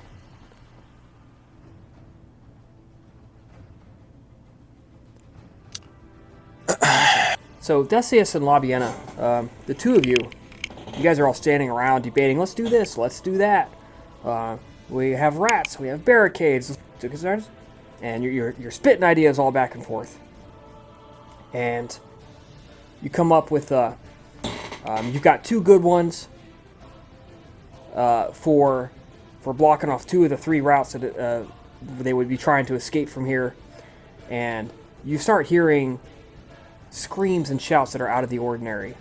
Some chanting. You can't really make it out, but it's definitely not ordinary. Should not be hearing this on the streets. It's getting closer. Screams. Like a screams of someone Like screams. requiring help? Like screams. Okay.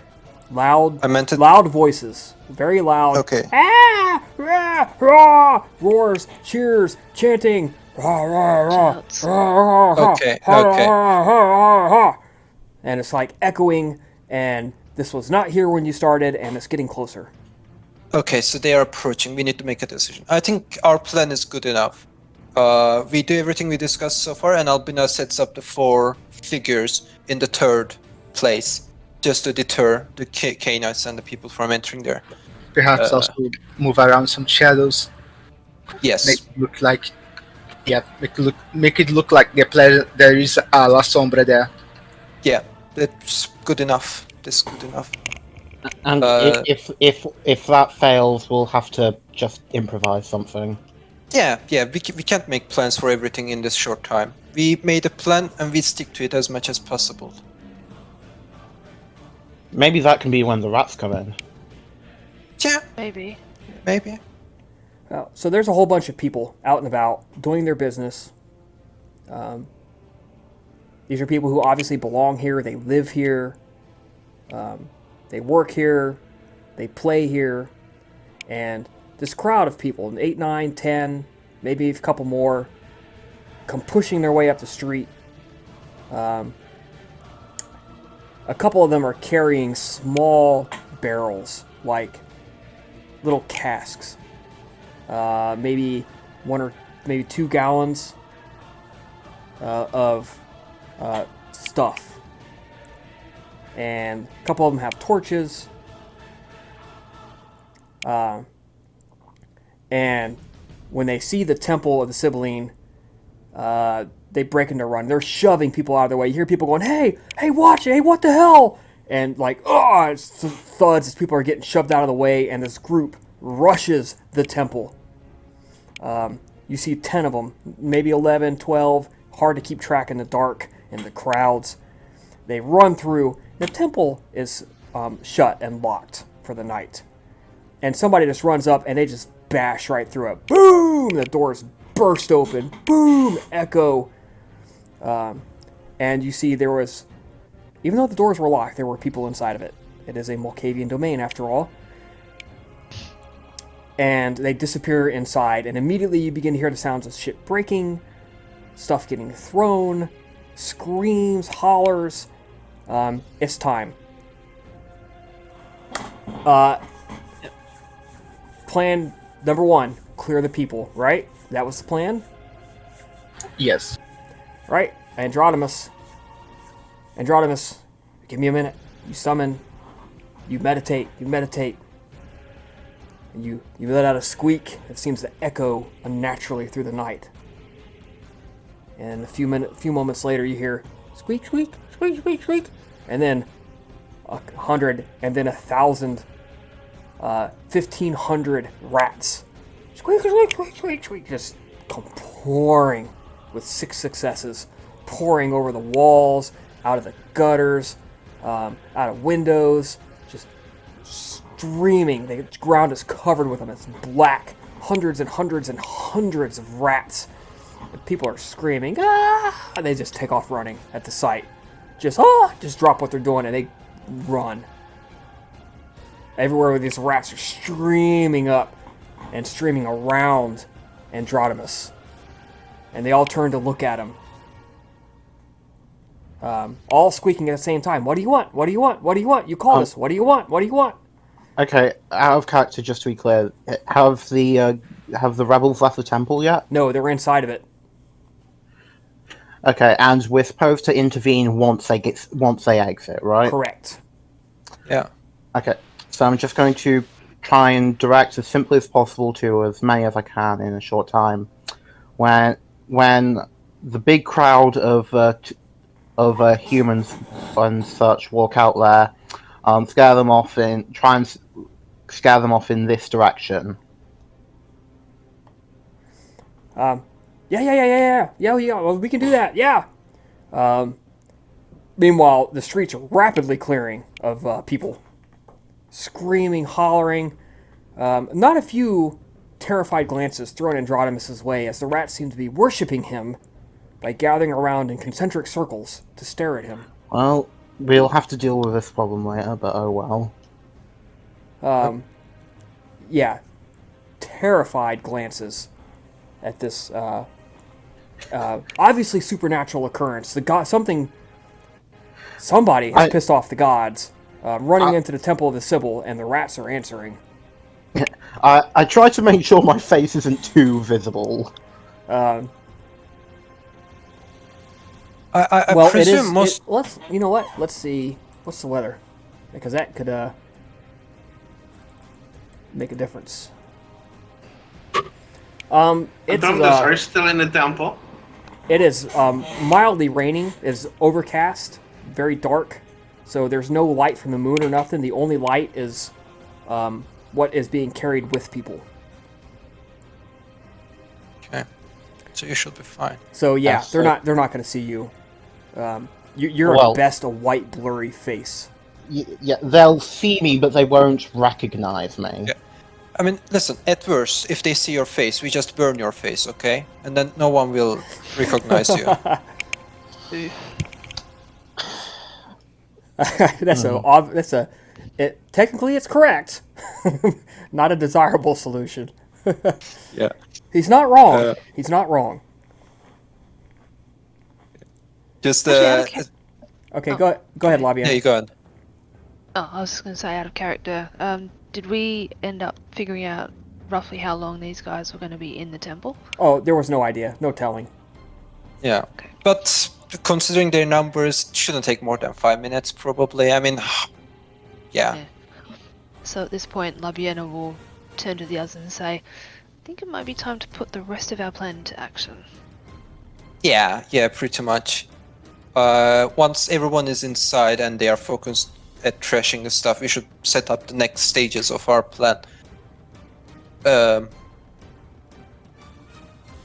so I think Okay, two the of group us splits. do one and two of us do the other. Yeah, I mean, the illusion part is easy because, Andromedus. Albina part is kind of easy as well.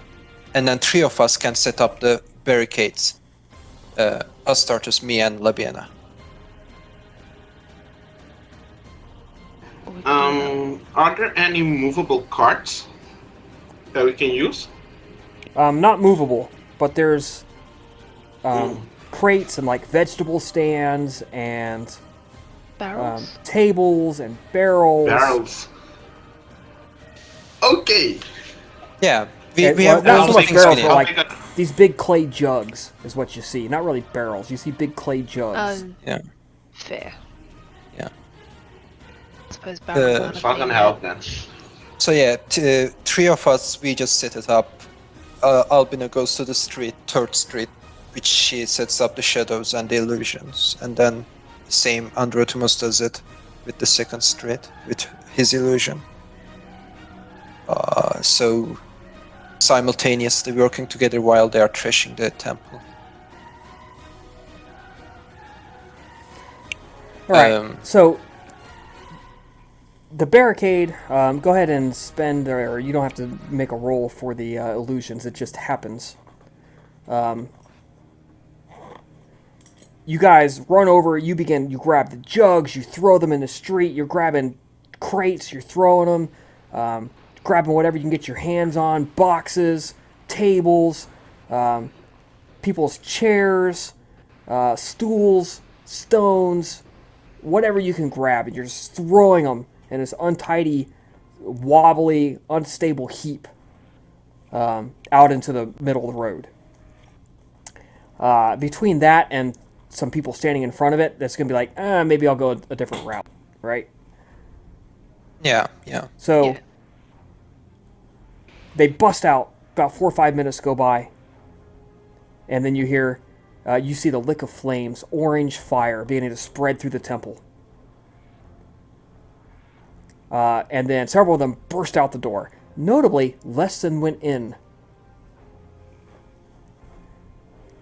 And they bust out and they stop for a second because where they were going to run, the way they came is now barricaded, blocked by 3 or 4 people, including one giant black dude with twin knives out, and 3 others standing there. And they take off running. They go to make a turn, and they sort of draw to a halt, like, oh shit, at the pile of brick at this collapsed wall. And then they like all run up against each other. Go, go, go, go, go, go! The rats! Unleash the rats! The rats are unleashed. They are. Oh boy. So finally they have to make a choice. Albina or North. And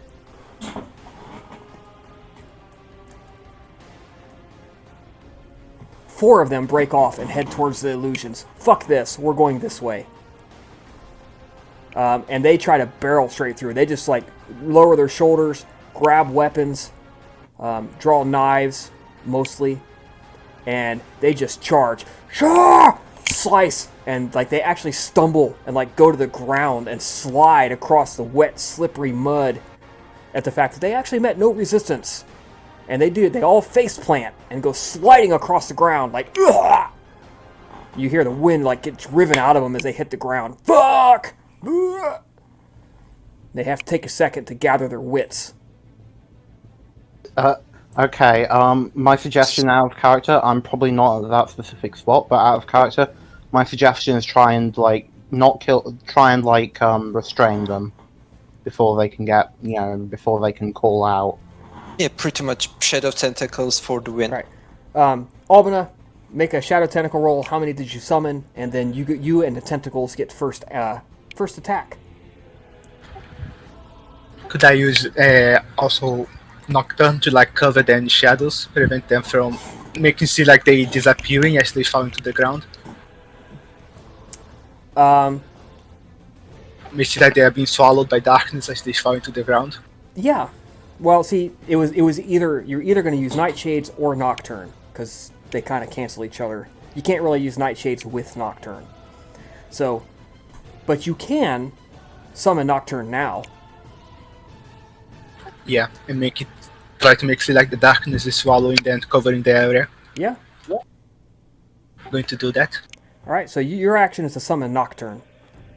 And what are the make a roll for the shadow tentacles so I know how many are attacking them. 4 shadow tentacles. Very nice. Each of them One each. whips out, and these things, keep in mind, have a strength of I think 7. So yeah, they're pretty powerful. They whip out, wrap around each of these men, pick them up, and begin to shake them like a baby that won't stop crying. Shake, shake, shake, shake, shake, shake, shake, shake. Bashing them against the ground. Bam, bam, bam. And of course, in the darkness of the Nocturne, the very stuff of the abyss that has flown forth from Albina sucks the very stability of their bodies out of them. It leeches their ability to take damage away. It just, their cells freeze in the dark, cold nothingness. They feel every hit even harder and worse than they would normally feel as they get bashed over and over and over against the ground.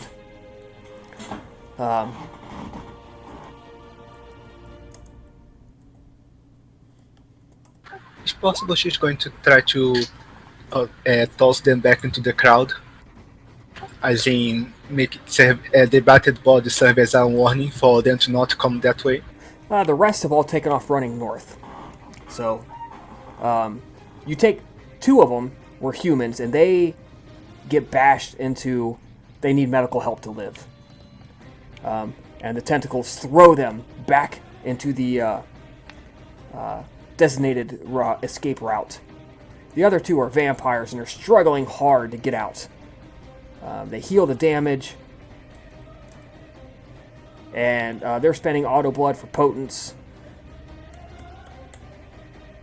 Make a roll 4d10 for roll 7 dice for me, Albina, for your tentacles. So they got 4 successes and 6 successes. 1, 2, 3, 4. All right, so your tentacles hold on to 1. He can't get out. He can't get out, and they're gonna bash him into unconsciousness. He can't stop it.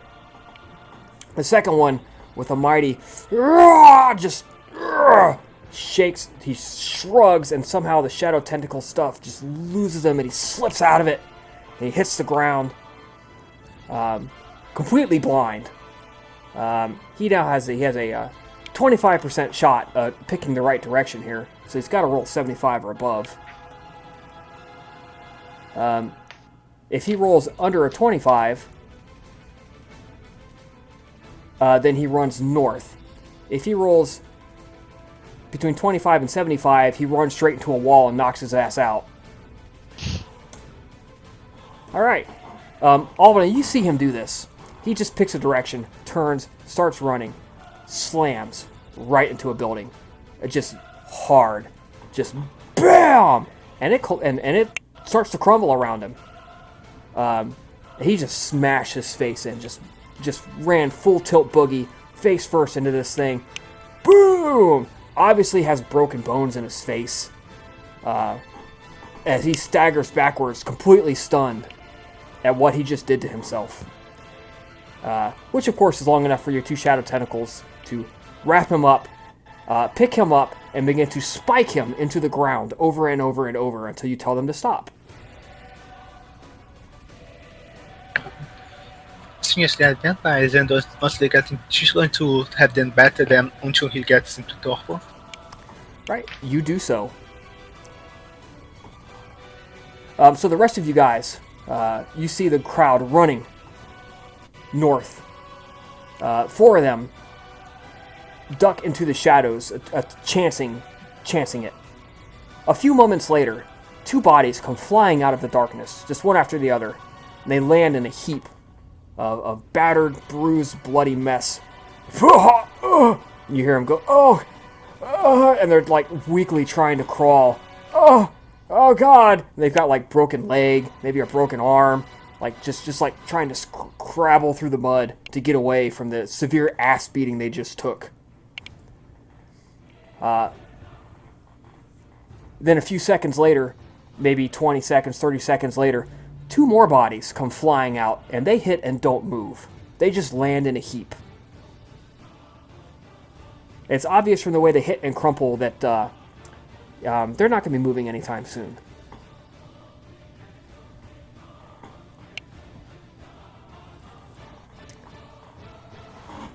Moments later, it's all over.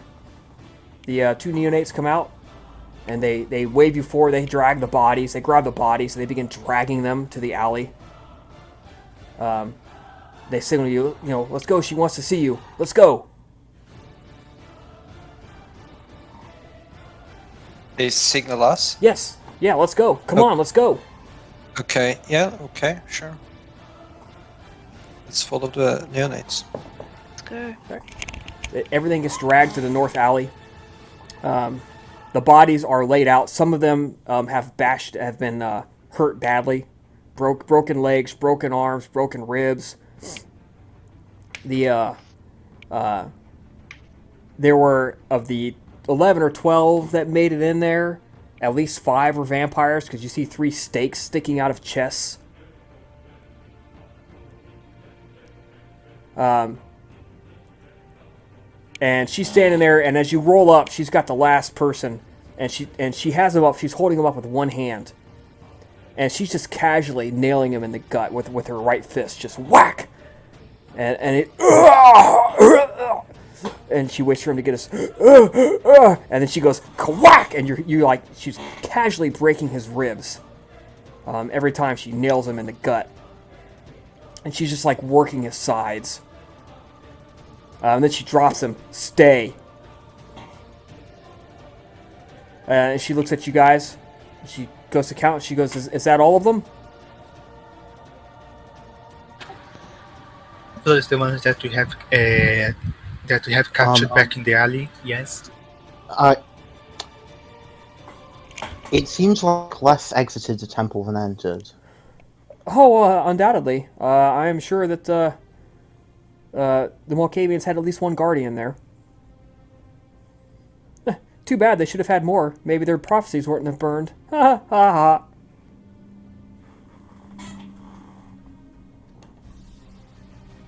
ha. Indeed. She's actually laughing at that, but that's not fake. She's actually laughing.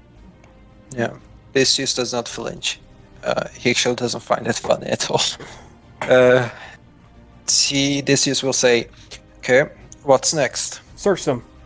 Find anything of interest before we take them to the princeps, to the first citizen. Everybody give me a perception and investigation roll. Search their bodies. Please don't say investigation. You don't have to if you don't want to. Just be like, that's beneath me. I'm not doing that. I'm going to keep a watch out. I feel like she's going to be an asshole and rant about that if I... so this is going to give it a try. It's just not like he's trying too hard. So, I'm going to... yeah, if you're gonna, you can use a willpower if you want. Astartes, Yeah. One of my house rules is if I ask you to make a roll and you don't have the ability for it, you can still attempt it. It's just at a +1 difficulty.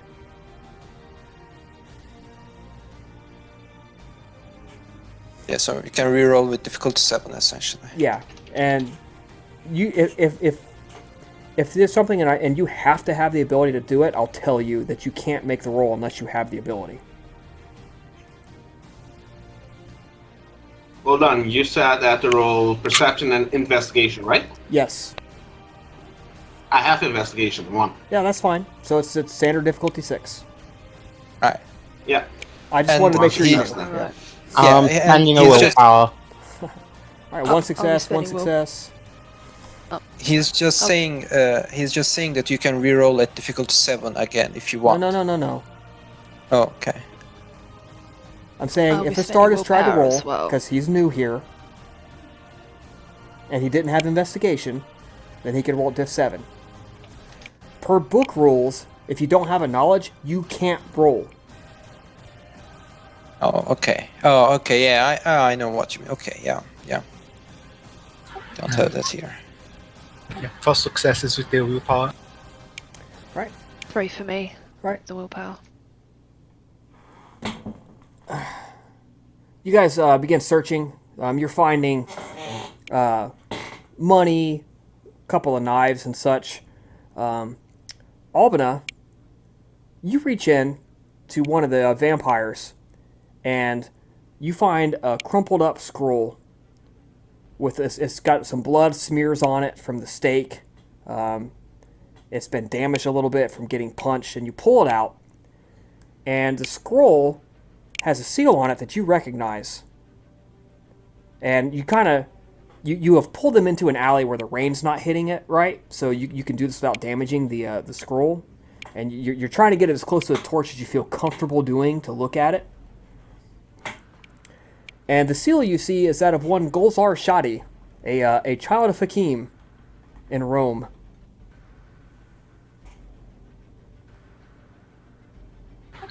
Interesting. She's going to hide a smile that's forming her face as she sees this.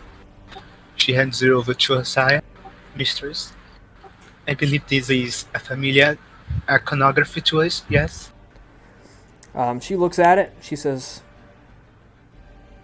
she calls Astartes over. She says, Astartes, I believe this is a clanmate of yours. One of your brothers. And she holds it out so you can see the seal, and it is indeed his seal, his personal imprint. What's the meaning of this? I'm not so sure. May I have that paper to investigate it a little bit further? No, this is going to Princeps, but you had No, I'm just gonna look. I have to hold it in my hand right now. I'm gonna give it back to you. Isn't your elder friend? Trust me. I believe Princeps Camillus will have his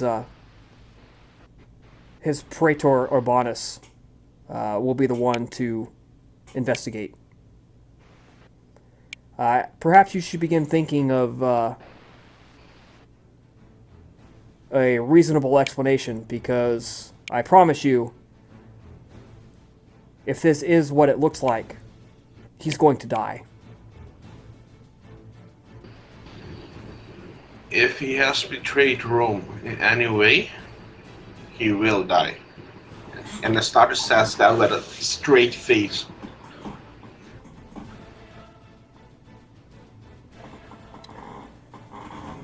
And then he looks at Barakval to see if Barakval caught the intent, his meaning. He nods. Barakval does nod to you in understanding.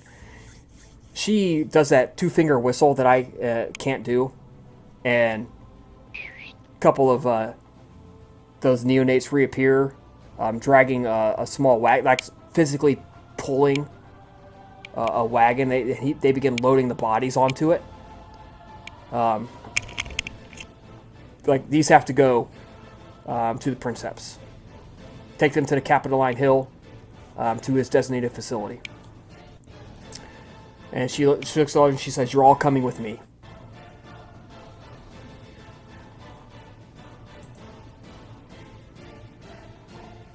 So, off you guys go.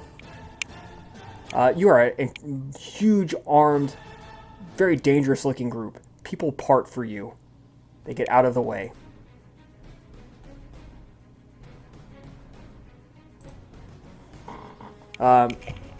You guys travel to the Capitoline Hill, and you head to the Temple of the Three Gods, which is one of the largest and most fortified buildings in Rome. There's a watchman there, and you notice that this watchman takes note of you, physically looks at you, sees you. He makes a signal of some kind with a bell, and as you approach, you enter into a little basement area where they would receive deliveries, and that's where the men pull the wagon in, and she leads you guys around front to go in the front door. Is this the temple Prince at the orgy with Albina? Yep. This is also the temple that he met you guys after the siege of Carthage. He considers this to be his personal domain. Nobody comes here unless he invites them. Except Albina. Albina is Anyways. special. Yeah. Albina participated in the painful debauchery. So she earned the right to walk away from that visit with her life. Yeah.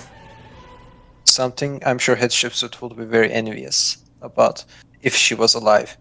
Well, she is alive. She's just, I mean, who knows? She might be dying right now because we are not watching over her. I'm just joking. Anyways. Right. He leads you guys all in. You guys all come in. There is a crowd tonight at the temple. There's music playing, a general, but nobody's really paying attention to it. They're all just kind of chatting, talking. It's a bunch of the elders. Michael is there, Mikael Bester, you may know him better as. Your patron is there, of course. His child is there. Valerianus is there. Julia Antasia is there. Many of the elders are there. And they have obviously been discussing the implications of what has happened. But they're discussing it in the way of elders. They're discussing it and not discussing it at the same token.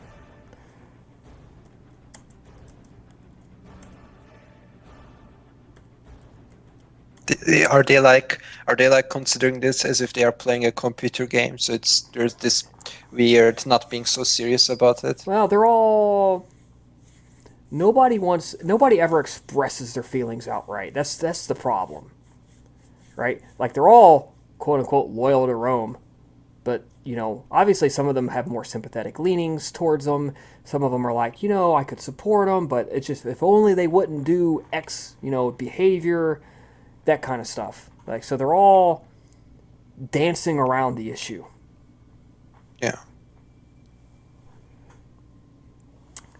And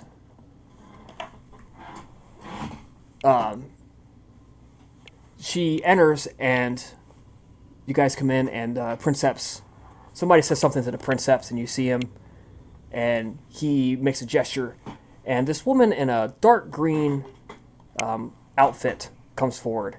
You guys all recognize Ainana. Ainana is a Malkavian Methuselah who is the Praetor Urbanus, what we would call the sheriff in today's games. And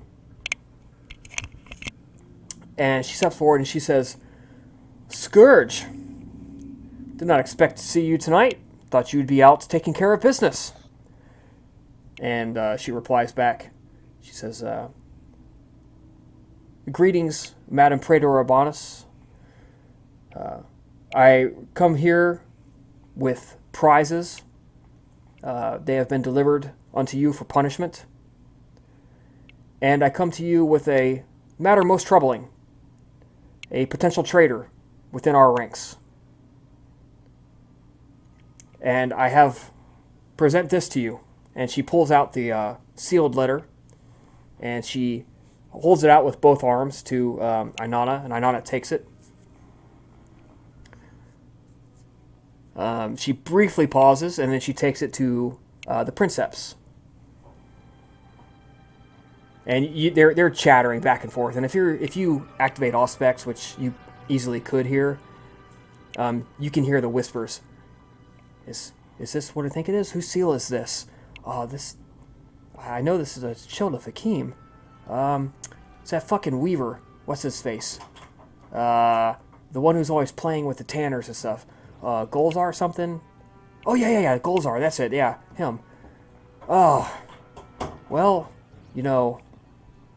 I suppose. And he looks at it, and he grabs it, and he looks at it, and he smells it, inhales it, and he looks over at you guys, and he says, "If I'm not mistaken, Astartes of the Castellan of the children of Hakim is here.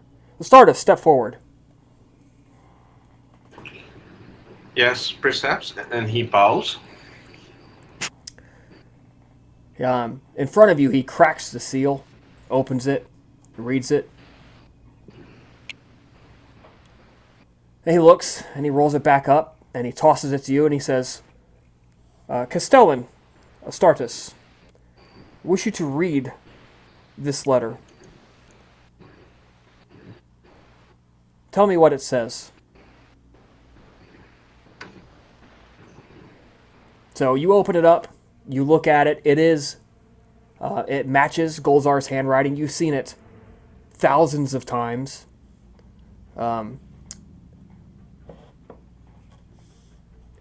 It's essentially a letter expressing sympathy and information to Cradius the Bruja. All he has to do is come ask for it. It's a pretty damning expression of help, willing to offer help to Cradius. Can I try something? I Sure. want to try using Spirit Touch on the ladder. Okay. Difficulty is going to be 5.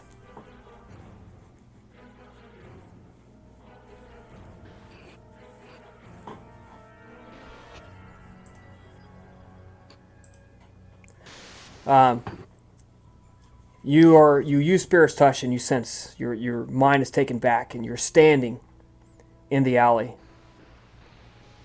And Your vision is full of only confused shadows, motion. You sense jiggles, movement, cold chill of the abyss rolling up your spine into the back of your head.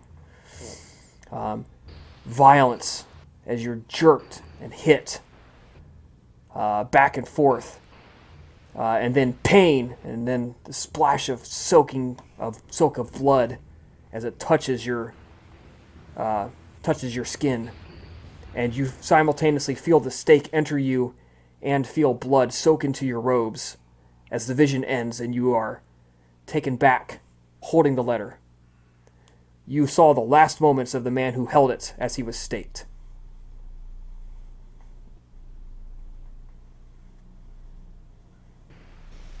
In that case, may I summon Golzar here so we can interrogate him and find the truth behind all this? So, Camillus obviously doesn't know you're doing this. And he says to you, so, what is your opinion?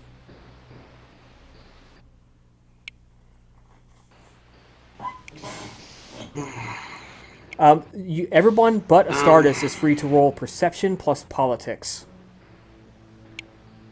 Can I spend a willpower for that? Sure. Astartes is thinking long and hard because this isn't how Golzar usually acts. So it's completely out of character for him. And at the same time, he is kind of upset because of what the perceived betrayal. So he's weighing the options and trying to see if he can get to the truth behind the whole matter. He will try to inquire to the precepts if he can use his powers to determine the truth behind all of this. Right. Camillus gestures to Inanna, who steps forward, and she just plucks the letter from you. Doink. Yoink. She yoinks it from your grasp. And he says, you are bringing him here now? If you allow it, I will have him summoned right at this moment. It will cause less suspicion if you do it. Yes, please. Do it. Okay. I look at Barikbal and tell him to inform Astacia to bring Golzar here. There are 8 is required at this moment. Barrack Ball, Just tell them that. he takes off running. He doesn't walk. He doesn't saunter. He runs. Out of the temple, down the street. To do his master's bidding. It's going to take approximately 20 minutes, maybe half an hour. So, as you were waiting, those of you, I see Androdamus had 1 success, Labian a none, Alvin a none.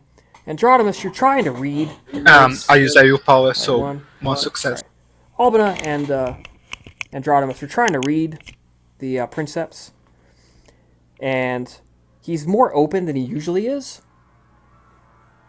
But with everything happening, it's kind of difficult to pin down why he's doing this.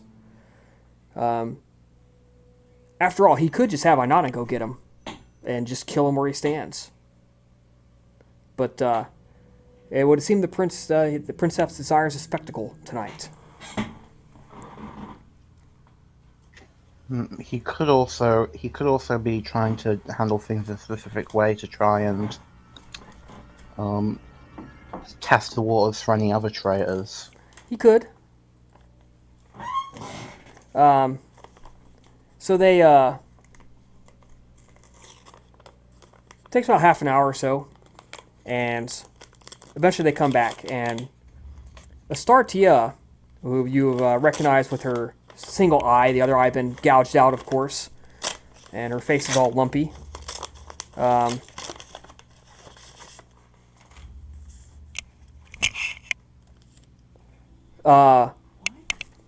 Goes drags Golzar in, and he's just like, what's going on? I don't understand. What do you guys? What do you need me for here? I haven't done anything. I don't know what's going on. He's totally 100% confused.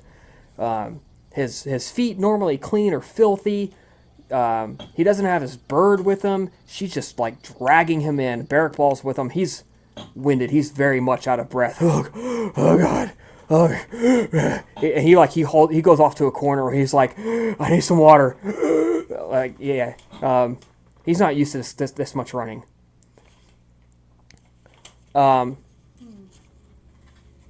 So you guys, they drag him in, and she kind of like shoves him forward, and he stumbles. And of course, Golzar is a small man, of average height, slight of build, a bit of a beard. His skin is somewhat dusky dark, about as dark as Androdimus, or not Androdimus, Astartes. So he's beginning to darken a little bit with age, showing his heritage. But he's still got that naive, soft feel about him, and he's just like, what's going on? I don't know what the. I mean, I come.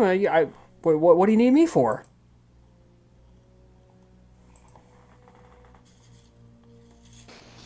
Astartes looks at him and speaks in Latin. Golzar, you know the laws of our clan, and by those laws, I'm asking you to think about hard and what you're gonna say. And I tell him that he is suspected of aiding the traitors. Proof has been found with his seal on it that he has betrayed Rome. What does he has to say about it? I don't know what you're talking about. I've never betrayed Rome. I love it here. This is. I could never do anything like that. I mean, he's 100% confused, stuttering, stammering. I wanna use Read the Soul on him while he is speaking. Okay.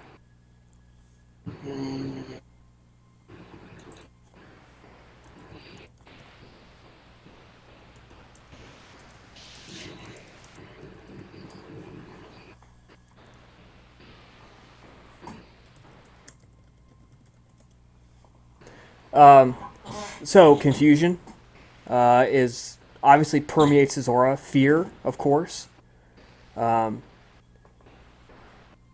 So there's huge confusion dominates fear and a thing of some interests of he's been dragged away from his what he likes to do, from his hobbies, as it is. So, yeah, little hints of anger.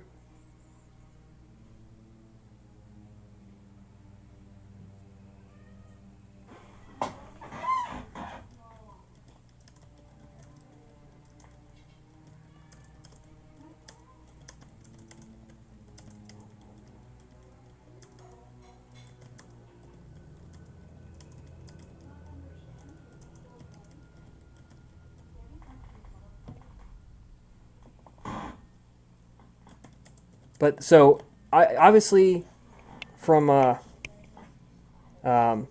Oh, sorry. Hold on. from a body language situation, he's clearly confused, scared, and from a spiritual situation, it's reflected in his aura. I will look at the prince. I will tell the prince, our clan is known to not lie with one another. I would like to request your permission, if you allow it, to use the special gifts of my clan to find out the truth behind all of this. And I will invite anybody who wants to invade my mind with aspects to also experience what I'm experiencing, and let them be the judge of it. Uh, he shakes the letter. He just he laughs. No, he's clearly guilty. Gulzar Shadi, you've been found guilty of treason. You have broken my traditions of domain, my tradition of hospitality by consorting with my enemies. I sentence you to death. And Gulzar starts like, I swear to Hakim, I didn't do anything. I swear I didn't. Sardis, you have to help me. I swear I didn't do anything. And he's like protesting, begging. There's a lot of some of the people on Humanitas. You see them like, there's a lot of like concerned muttering, and some of those who are not on Humanitas look hungry. They lean forward. Their eyes get sharp. They're anticipating what's about to happen, anticipating another brutal demise.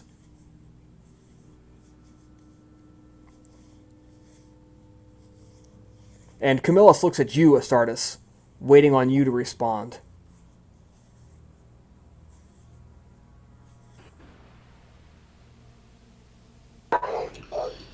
Astartes is clearing weighing all the possibilities and the outcome because if the prince ordered it, there isn't much that he can actually do because he isn't allowed to prove the innocence of Gulzar. Even if he believes Gulzar is actually innocent, there's actually his hands are tied. He cannot do anything. Otherwise, it would be going against the prince, and that's really unwise for the clan as a whole here in Rome. So he regretfully will bow his head and accept the decision of the prince.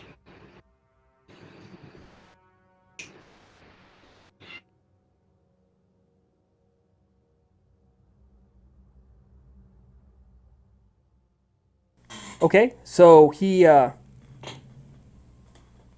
makes a little gesture, and Inanna steps forward, and Gulzar is still protesting.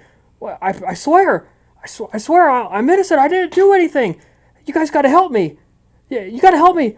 Albina, I thought we were friends. I thought, and he's like protesting to Albina. Hey, I thought you guys liked me. Hey, you guys got to stop. I didn't do anything. And Inanna just grabs him and begins tugging him away into the tunnels underneath. And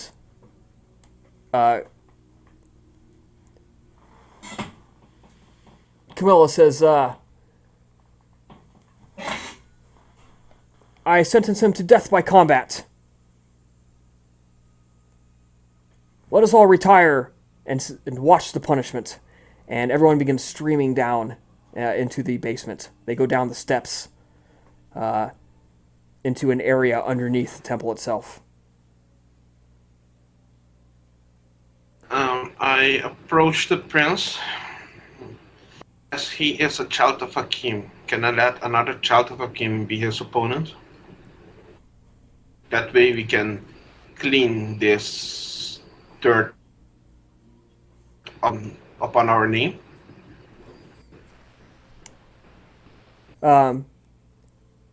He holds up a finger to like pause, and everyone streams in, and there's a hole dug with a flat bottom, and the room is pretty small. Everyone's like standing up on a little ledge, and the pit is no more than 5 meters in radius, maybe less. And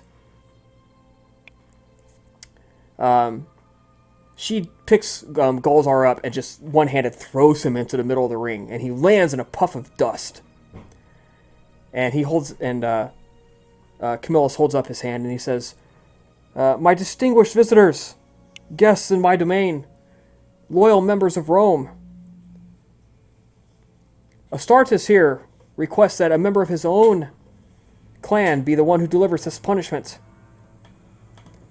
What say you? And there's some cheering, hollering.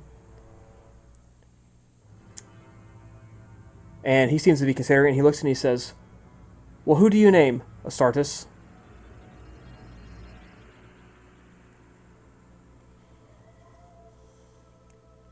Name his opponent.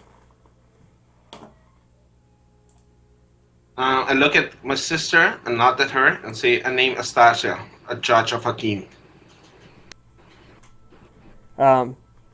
Starsha just nimbly jumps down from the And crowd I to... say, if Go ahead. I say in Phoenician to her, make it as quick and painless as possible.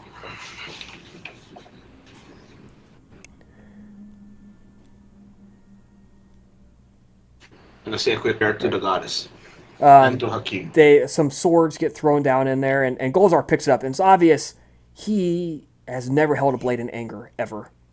Like, he holding it with two hands, like a little kid holding a stick, play fighting.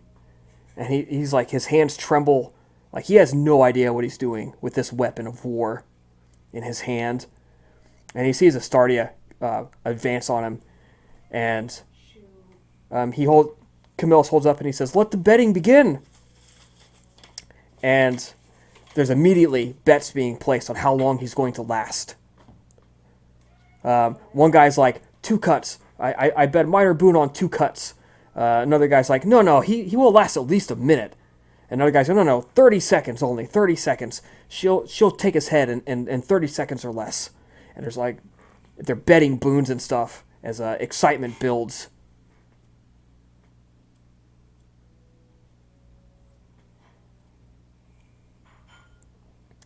Poor Golzar picks his blade up, does his absolute best to parry, and he looks at her and he's like, I'm so sorry.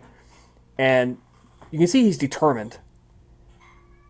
And he forces blood into his body, although you can't tell, and he attacks first. He springs forward knowing his only chance is to cut her down first. Avner is going to place a minor boom bet on 20 seconds.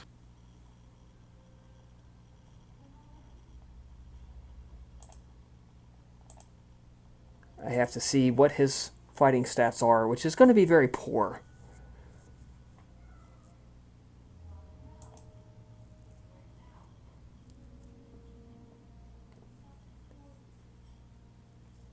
Oh, he's got celerity. He might actually last longer than expected.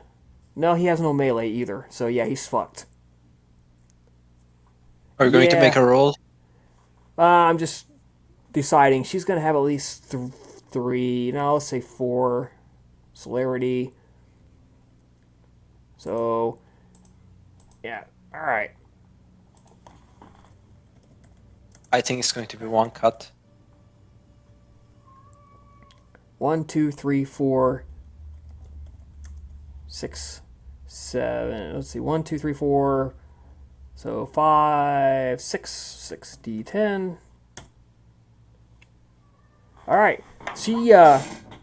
The blades advance, and he forces blood into his body, and you see him just like, ah! He lets out a scream, and he jumps at her, and he swings wildly a couple of times, and you realize he's got moves. He's not a fighter, but he's fast. Wickedly fast. That blade flies through the air faster than most of you can even keep up. If you didn't have... Those of you who have celerity are like, oh shit. But Astardia just like dodge, ducks her head. The blade whips past her, and she steps off to the side, and she takes a whack. Bam! Cuts him across the side of the neck. But the blade like hits his flesh and kind of turns and just kind of bounces off. We're gonna do one more of those. 1, 2, 3, 4.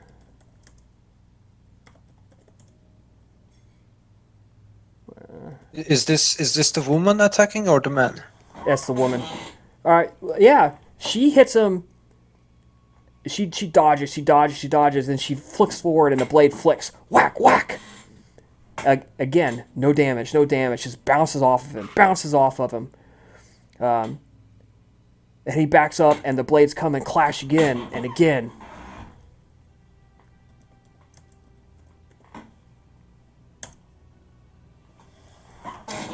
Okay.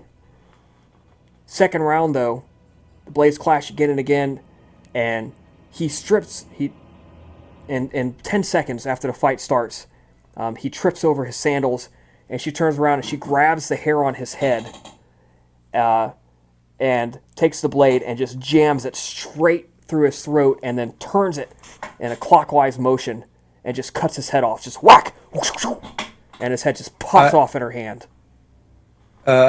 Deseus is going to look at the crowd to see who cheers, kinda, to see like who won the bets, essentially. There's a bunch of cheering, laughing. Couple of guys, son of a bitch! I can't believe he's so damn weak. I'll look at Alexander. Alexander didn't take place in the betting. He finds this Okay. disgusting. Böster? He thinks it's hilarious. What about Julia She also finds this repulsive. and Prince? Oh, he's having a grand old time. Okay, that was all I was curious about. Oh, yeah. He's loving this. He's like, yeah! He's cheering with the rest of them. Good show! Good show! He's clapping. Yeah!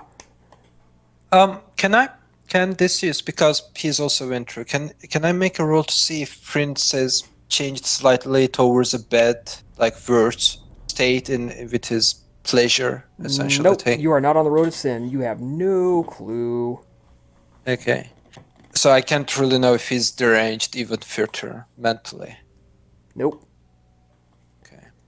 Yeah, he's loving the spectacle, the splash of vampire blood as it flies through the air. She jams that in, and she holds up his head, and then she looks to Astartes, and she's looking to see where she should throw it. To Astartes or to the prince, to Camillus.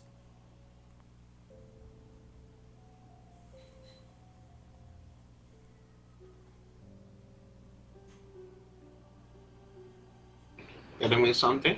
Yes, she's waiting on you. Where should she throw the head?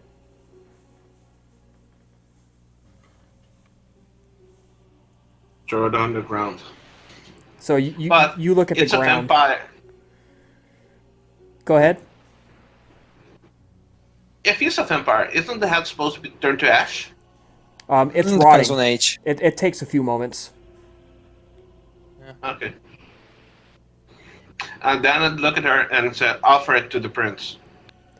Show it to the prince as proof of his demise. So you your eyes flick to him, and she turns and she takes the head, and she underhanded tosses it, and it lands at his feet, and kind of rolls. And as it does, the hair begins to crack and gray and crumble.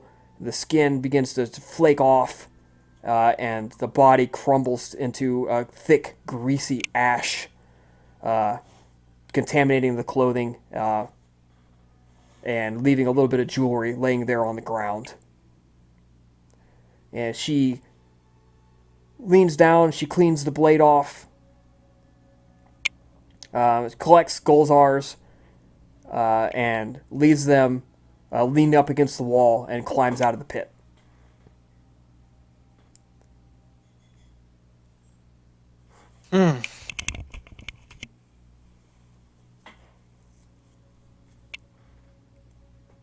I turn my head to the prince, just waiting for him to do something. They're clapping and cheering. He says, good show, everyone. Good show. Good show. Well done. Very well done. Take this out into the city. Let this be a lesson to all that none who defile the domain, who defile the laws of Cain, will be spared. And everyone begins to split. They leave. Camillus as well. He's done talking to people. Does the sheriff has like a position and I don't know, the vibes of like the king behind the curtains kind of things. I like a Nope, she just leaves with him. Okay. So she isn't like smiling viciously behind everyone else in the shadows or something like that, you No, know? she's not in charge here, and she knows it. Okay. Although she does have one whipping boy, or whipping girl in this case. And The that's Scourge. Albina's sire. Yeah, that's the scourge. Yep. All right. You guys depart the area. The night's festivities clearly at an end. Okay. What a night.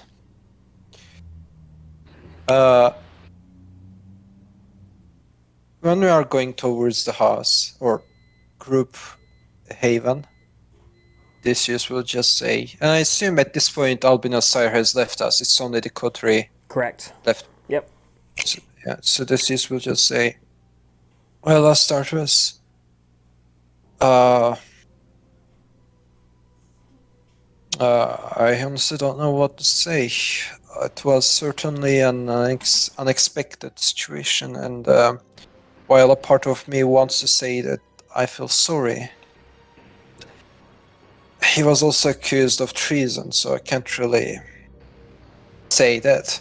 But I understand if he losing someone you knew hurt you. I understand if you want to take your time off from the coterie and maybe gather yourself before interacting with us again. It would be an understandable thing if you want to grieve on your own.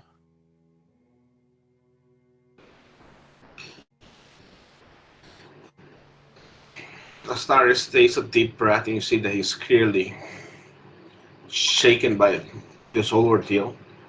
He's sad about it. That if he truly was a traitor, then his punishment was just. But this is completely out of character for him. Something is not right here. And I will get to the bottom of this. His death will not be in vain. And You have the I joined the eternity. quarter. You have eternity. Excuse me, what did you say? You have the eternity to investigate and find whatever there might be or might not be behind this. Take your time. Don't let this consume you. It will be a shame to see you, how to say it, lose yourself on a pet. A lot of people has asked why I, a younger than him, was made Castellan. One of the reasons why my clan placed me in this position because I am able to make a level-headed decision. So get rest assured, I'm not gonna let this consume me. But this is not gonna stay like this. I will investigate this further. Do you think he was telling the truth? Yeah, I think he was tricked in some way. I didn't, when I was interrogating him, I didn't sense any deceit in his aura. He was truly confused. And another thing, the prince allowed me to use my power to interrogate you guys and to prove your guilt or innocence. Why did he not allow me to use my power this time? And even when I allowed anybody else in the Senate, they could invade my mind and experience what I'm experiencing to prove is the truth behind all of this. He did not allow this. My hand was tied tonight. I did something that I'm not proud of, but it was the only thing I can do. Because if I made any other decision, it would have gone against the prince. And right now, my whole clan would have been wiped out on this night. So I chose the lesser of two evils. Of course. So obviously what happened tonight couldn't be avoided. But here's another question. What are the chances that whoever was potentially behind this, could also have been behind what happened to Agatha? Well, here's the thing. From what I understand, Agatha was more or less out of control fully. She was under the effect of blood. She killed herself, right? You guys said that. In the Yes. end, yes. Yeah. So she was forced. If the body language I understand from your now deceased friend makes me think anything, he definitely seemed to be not under the effects of dominate or blood bond. So he had a sense of identity. The letter was eventually taken off of a status, yeah?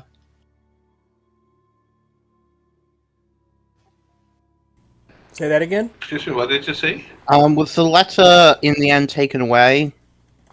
Yes. Yeah, yeah. Here's the only thing I can say if you want to investigate if this is a setup or not. If the what you say is true, that the prince did not allow you to use your powers, which he did. He did allow to use before with us, but now he didn't accept to see it performed. It means that there is someone powerful behind what happened to your cousin, and if that's the case, you will need a lot of help to get any kind of justice. So be mindful of that. You might be trying to dance with fish bigger than you.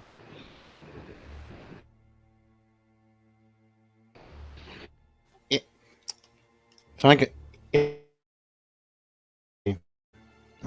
Don't hesitate to ask.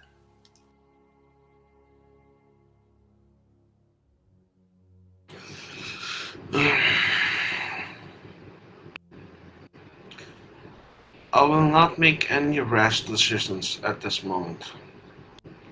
I will act what is best. I will act in the best interest for my clan. But I just want to know the truth for myself. To judge myself, to see if I made the right call tonight. If I can live with my own conscience for the rest of eternity.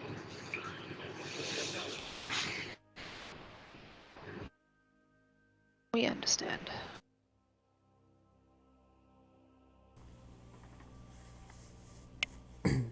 Right. Last thing we're doing tonight. A few nights go by after the object lesson that you guys all just witnessed here. The announcements of the consuls who will be prosecuting the war have been made. Gaius Marius is going to be serving as a legatus to the consul prosecuting the war in the north, and Lucius Sulla will be acting as the legatus to the consul prosecuting the war in the south. The armies have been summoned. People are joining the legions.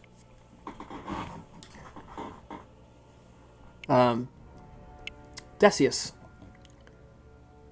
A man appears at your domus soon after sunset one night. He wears the livery of Sulla. And he has a message for you, which your men pass on to you. It says, Citizen Deseus, you are summoned to the domus of Lucius Cornelius Sulla. He commands that you arrive as the moon reaches the peak of the night, and to bring your friend Hatshepsut with you.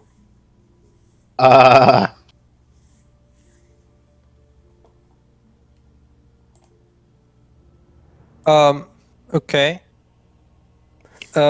He's just a dude. Right. Wait.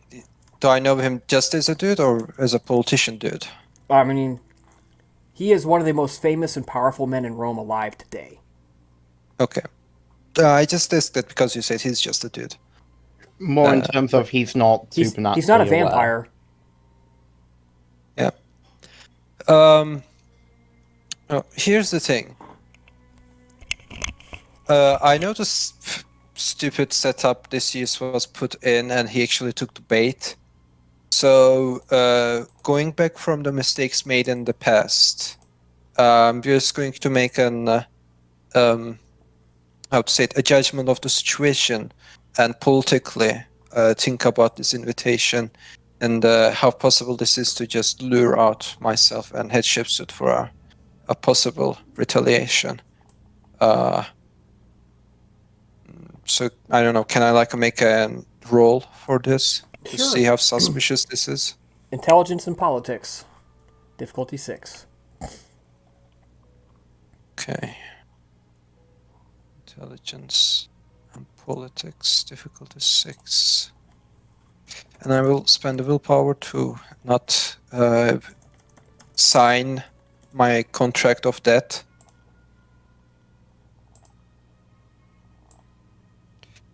Okay, so 1 success.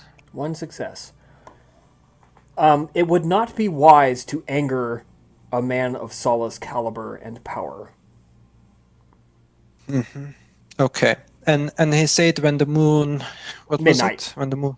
Midnight. I mean, I think the biggest issue that we're going to have to navigate around here is the obvious one, that one of the people summoned literally cannot attend.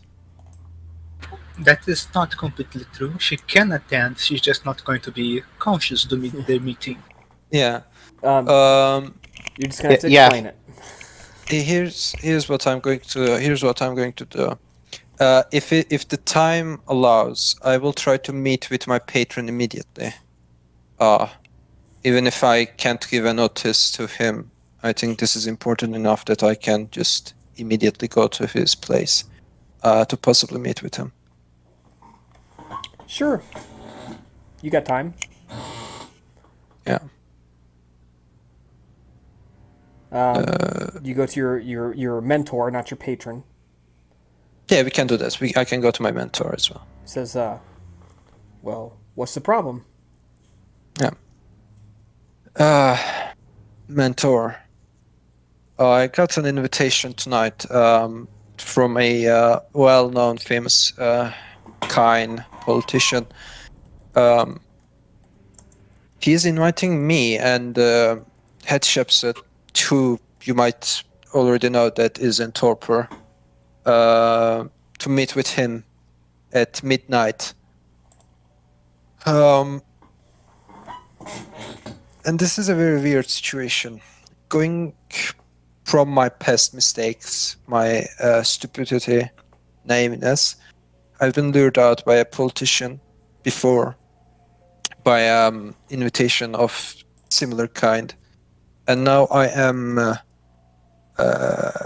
considering if this might be a similar situation, and I wish to seek your endless wisdom so that I may make the best decision out of this messy situation. Well, I would say that he's a powerful politician.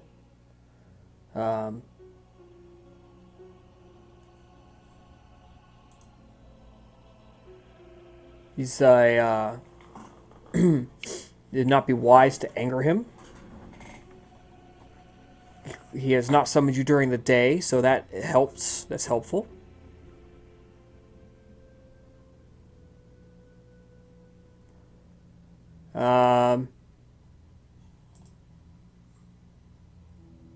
What else? What else? Is he asking that to me or to himself? Kind of both. Okay. Hatshepsut, I cannot bring her to him. That is clear as the sunlight, I suppose. I will have to explain why she cannot arrive. Now, there is no explanation of this invitation in the letter I got, so I do not know if this politician is angry or planning something else. I do not think I've done anything to anger him, and Deseus actually stops for a moment to think back, try to remember if he did anything to anger this person. No, you haven't. And then he actually thinks, I'm not sure if there is a connection between the Sulla and I to say the name of the other politician that, Marcus Scaurus. Marcus Scaurus. Well, I do not know if so they are Marcus friends. Scaurus is a popularis and the Princeps Senatus, and he is the one with whom you have had some difficulty, correct? Yes. Legatus Sulla is a dedicated optimatus. Their political ideologies are at odds with each other. Perhaps the matter relates to that, to their political rivalry. Do you mean this might actually be an advantageous opportunity, my mentor? It could be. Given his very well publicized, very bitter rivalry with Gaius Marius, I doubt he's attempting to mend fences. So this could be something that he is searching for a way to weaken Marius's position.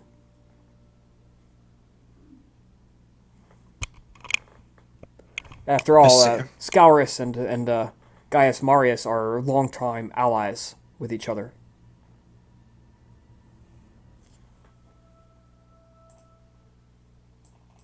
Understand. In that case, I shall keep my defenses high, but I will go to the meeting and meet with Sulla and hear what he has to say. And explain why Hatshepsut couldn't join us tonight.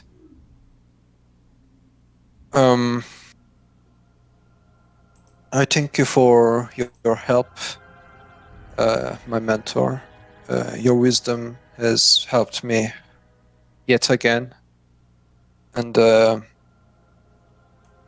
wish you a good night. Good night, and good luck. Thank you. So out of character, does Decius know if it would be acceptable thing if he brought her his 2 guards with him? Yeah, or if it would... that would not be too aggressive. Okay. In that case, I will just take my 2 guards and meet with Sulla in the appointed location. Over the hours that skips while waiting to meet with Sulla, Decius is going to focus his mind on finding ways to explain why Hatshepsut is not here, trying to strategize something in his mind. Right. So, without knowing exactly why he summoned you, it's difficult to strategize. But Yeah, I will. it's I'll give you a little bit of bonuses if you have to make dice rolls when we get to there, Okay. because you've had some time to think and anticipate, go over scenarios in your head. Yeah. Right. You travel to the Celian Hill. Please roll a D100. Roll over 25. Please. You and your hundreds are scaring me, my friend. Okay. You are not accosted or attacked in any way on your way to the Achillean Hill. You head to the Domus of Sulla. Everyone knows where this is. The house is quite impressive in its wealth. Everywhere is painted, including the expensive reds and purples and golds. Make a perception plus awareness roll, please. Okay. Perception awareness. Yes. As you are shown onto the grounds and into the house itself.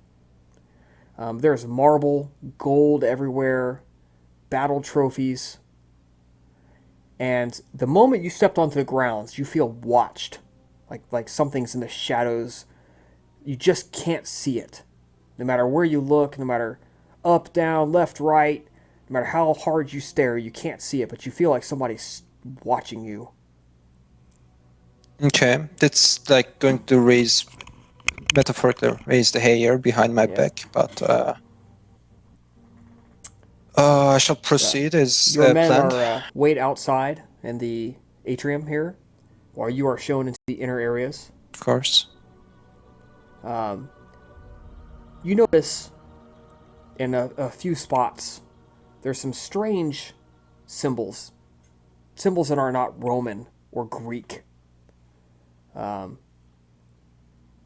They're in bowls or like in some mosaics on the floor. Some stuff in the paintings on the walls, in the artwork. You are eventually shown to an interior room. In the corner of this room, a woman is sitting. She's on a stool. She has graying hair. She's very dark of skin. She's got age lines on her face. She's obviously getting up there in age. And she's got very colorful clothing on. All different colors of clothing. A few moments after you are shown in, Sulla himself comes in. Sulla, he's got dirty blonde hair. Keeps it cut kind of short. He's shaved face. He's in his early 50s now. And it's a far cry from the youth you met so many years ago. Where once he had carefree laughter, it's been ground away by war and leadership. In contravention of typical courtesies, he is actually wearing armor. He is wearing Lorica chainmail. He has his gladius on him. He's got greaves and bracers on. He has a symbol of office on a collar around his neck. And he has a religious medallion with more of these unfamiliar symbols that's hanging off of his neck. He was a handsome man at one point, but age and stress have caught up with him, and he's no longer quite as good looking as he used to be. His serious demeanor, and he has very serious demeanor, very piercing eyes. He comes in, and he gets right to business. Deseus Varius Tetulanius, you made it safely. The streets are awash in the press of unlearned and the disloyal. It's good that men of Roman loyalty such as yourself yet remain. You wonder why I've had you brought here. Please, sit. I know of the ravings of Marcus Scaurus, the Princeps Senatus, and I know that he speaks the truth of your nature. It's fortunate for you that many believe him to be a man fading and his ravings to be only that of a man on the verge of death. But you and I know better, don't we, Obayafo? Or should I call you Strigoi? Or do you prefer Cainite? And he stops to look at you.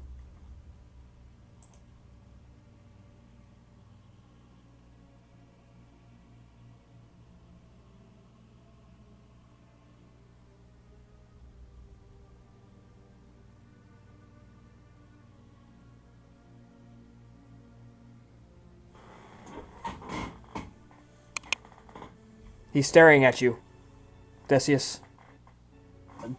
Dennis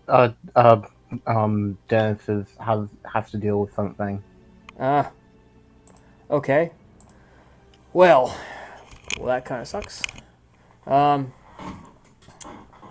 Yeah.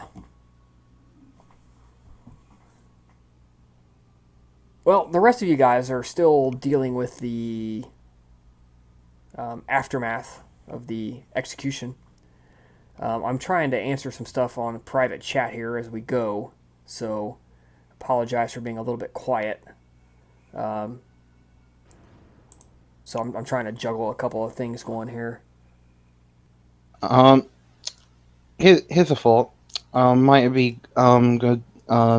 Might it be appropriate to cut it here as a Okay. cliffhanger? If you guys don't need to hang around, you guys, most of you don't need to hang around actually. If you need to cut out of here, I'm going to give everybody 2 experience points for tonight. Okay. So if you feel like you would like to leave, you're free to do so. Thank you for showing up and playing. No worries. Yep. Yeah, I'm gonna drop. Good night. Cheers. Yeah. Yep. Bye. Yeah, Good night. I will as Good night. well. Alright. See you next time. Yep.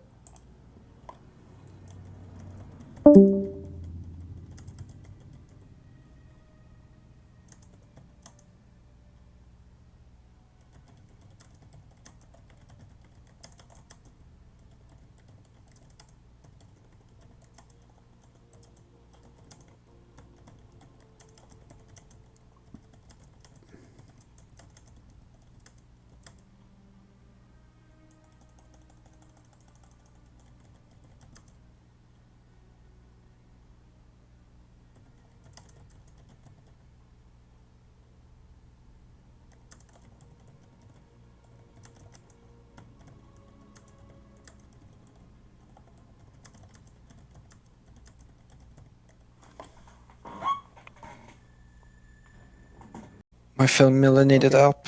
Yep. All right. So I heard what you said. okay, good. So yeah, he stops to give you a look of what you prefer to be called. Okay. What I would prefer. Okay. I have enough politics, so I will just say a title and then Deseus. Essentially, whatever is supposed to be the right way. Well, yeah, he asked you what supernatural creature do you prefer. He said he called you Obayifo, which is an African term. Strigoi, Okay. or do you wish to be called Canite? Oh. Yeah. Ooh, How the fuck does he know okay. these terms? Right. Yeah. Okay. I look at Sulla and I. Because it's a kind that's saying this, I will look with surprise. It hits Decius from a way that he did not expect it. She says, and what would be the right way to address him? Like Legatus Sala. Legatus Sulla. Okay. Legatus Sulla. You can call me Canite, but it's also fine if you want to use something else.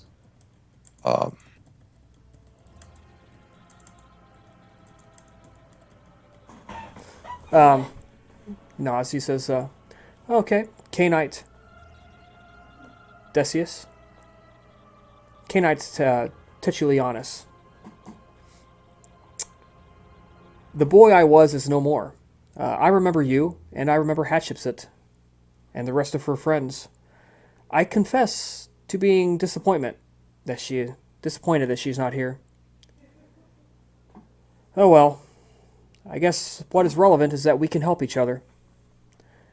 I can help you Would you take like- care of your problem with Scourus, and you can help me. Would you like me to explain why Hatshepsut is not here, if you like to know?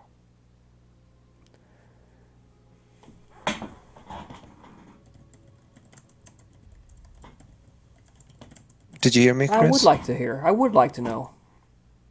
Okay. She has been mortally wounded, and she now needs rest. So even if I brought her with me, she wouldn't be able to do anything, really. So it's not because she declined your invitation, it's because she was unable to accept it. Well, Would you like to bargain with me as to how we can help each other?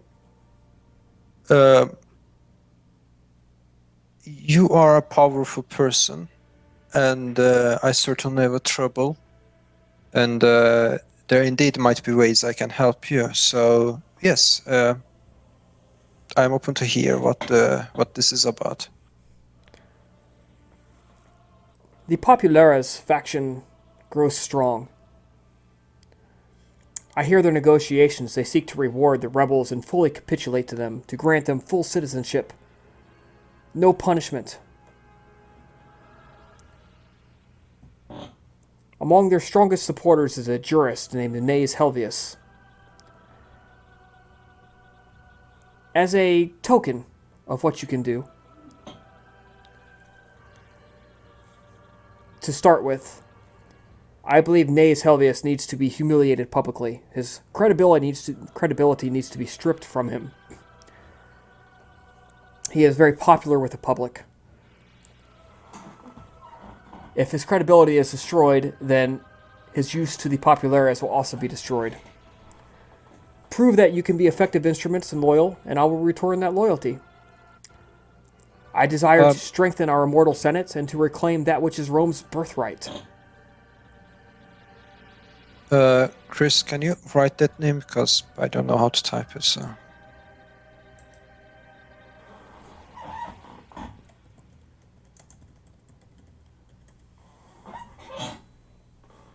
Oh, okay.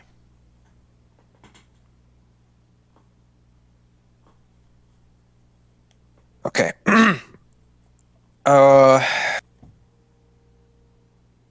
I understand.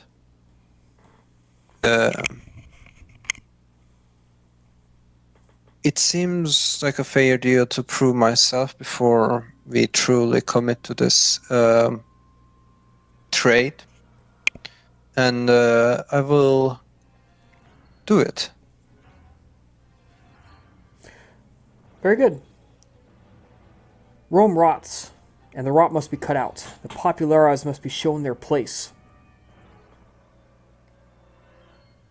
Now, you know I shall be heading south. I have many men here who will help to alleviate your issue with Scaurus. But besides Scaurus, what else needs to be done to strengthen Rome?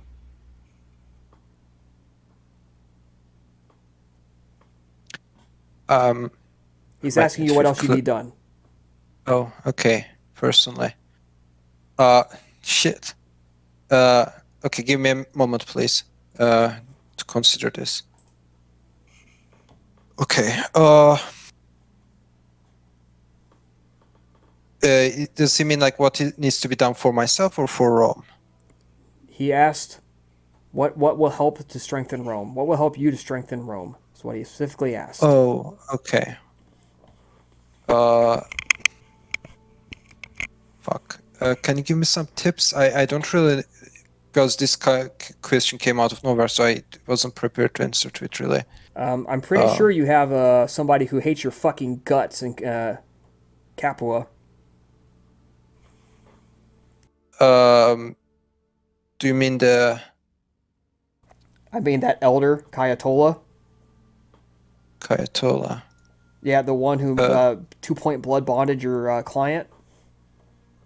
Oh, he hates me? Shit, I didn't know that. She wants you guys dead. You're a loose end. Okay. Well, she wants your client dead and your coterie dead, not necessarily you. Okay. In that case, I will say there is a K-Knight called Kayatola who will, I presume, do everything in her power to undermine myself and my allies, and thus undermine the desire of Rome. If she will be taken care of, she is a K-Knight from Capua. If she will be permanently taken care of, it would make things easier for everyone, included. I see. I'll see what we can do. There are, sadly, many casualties in battle, but Some pottery always breaks when you are transporting a shipment. Indeed, indeed. Well, I will do my best to humiliate this politician, nice Helvius. It will be done. You can be rest assured. Very well. My men shall show you the door. Take care. You too. All right, you are politely shown the exit, Yes. and watch to be sure that you leave. Yes. All right. You got 2 experience points tonight. Okay. That's the end of the scene.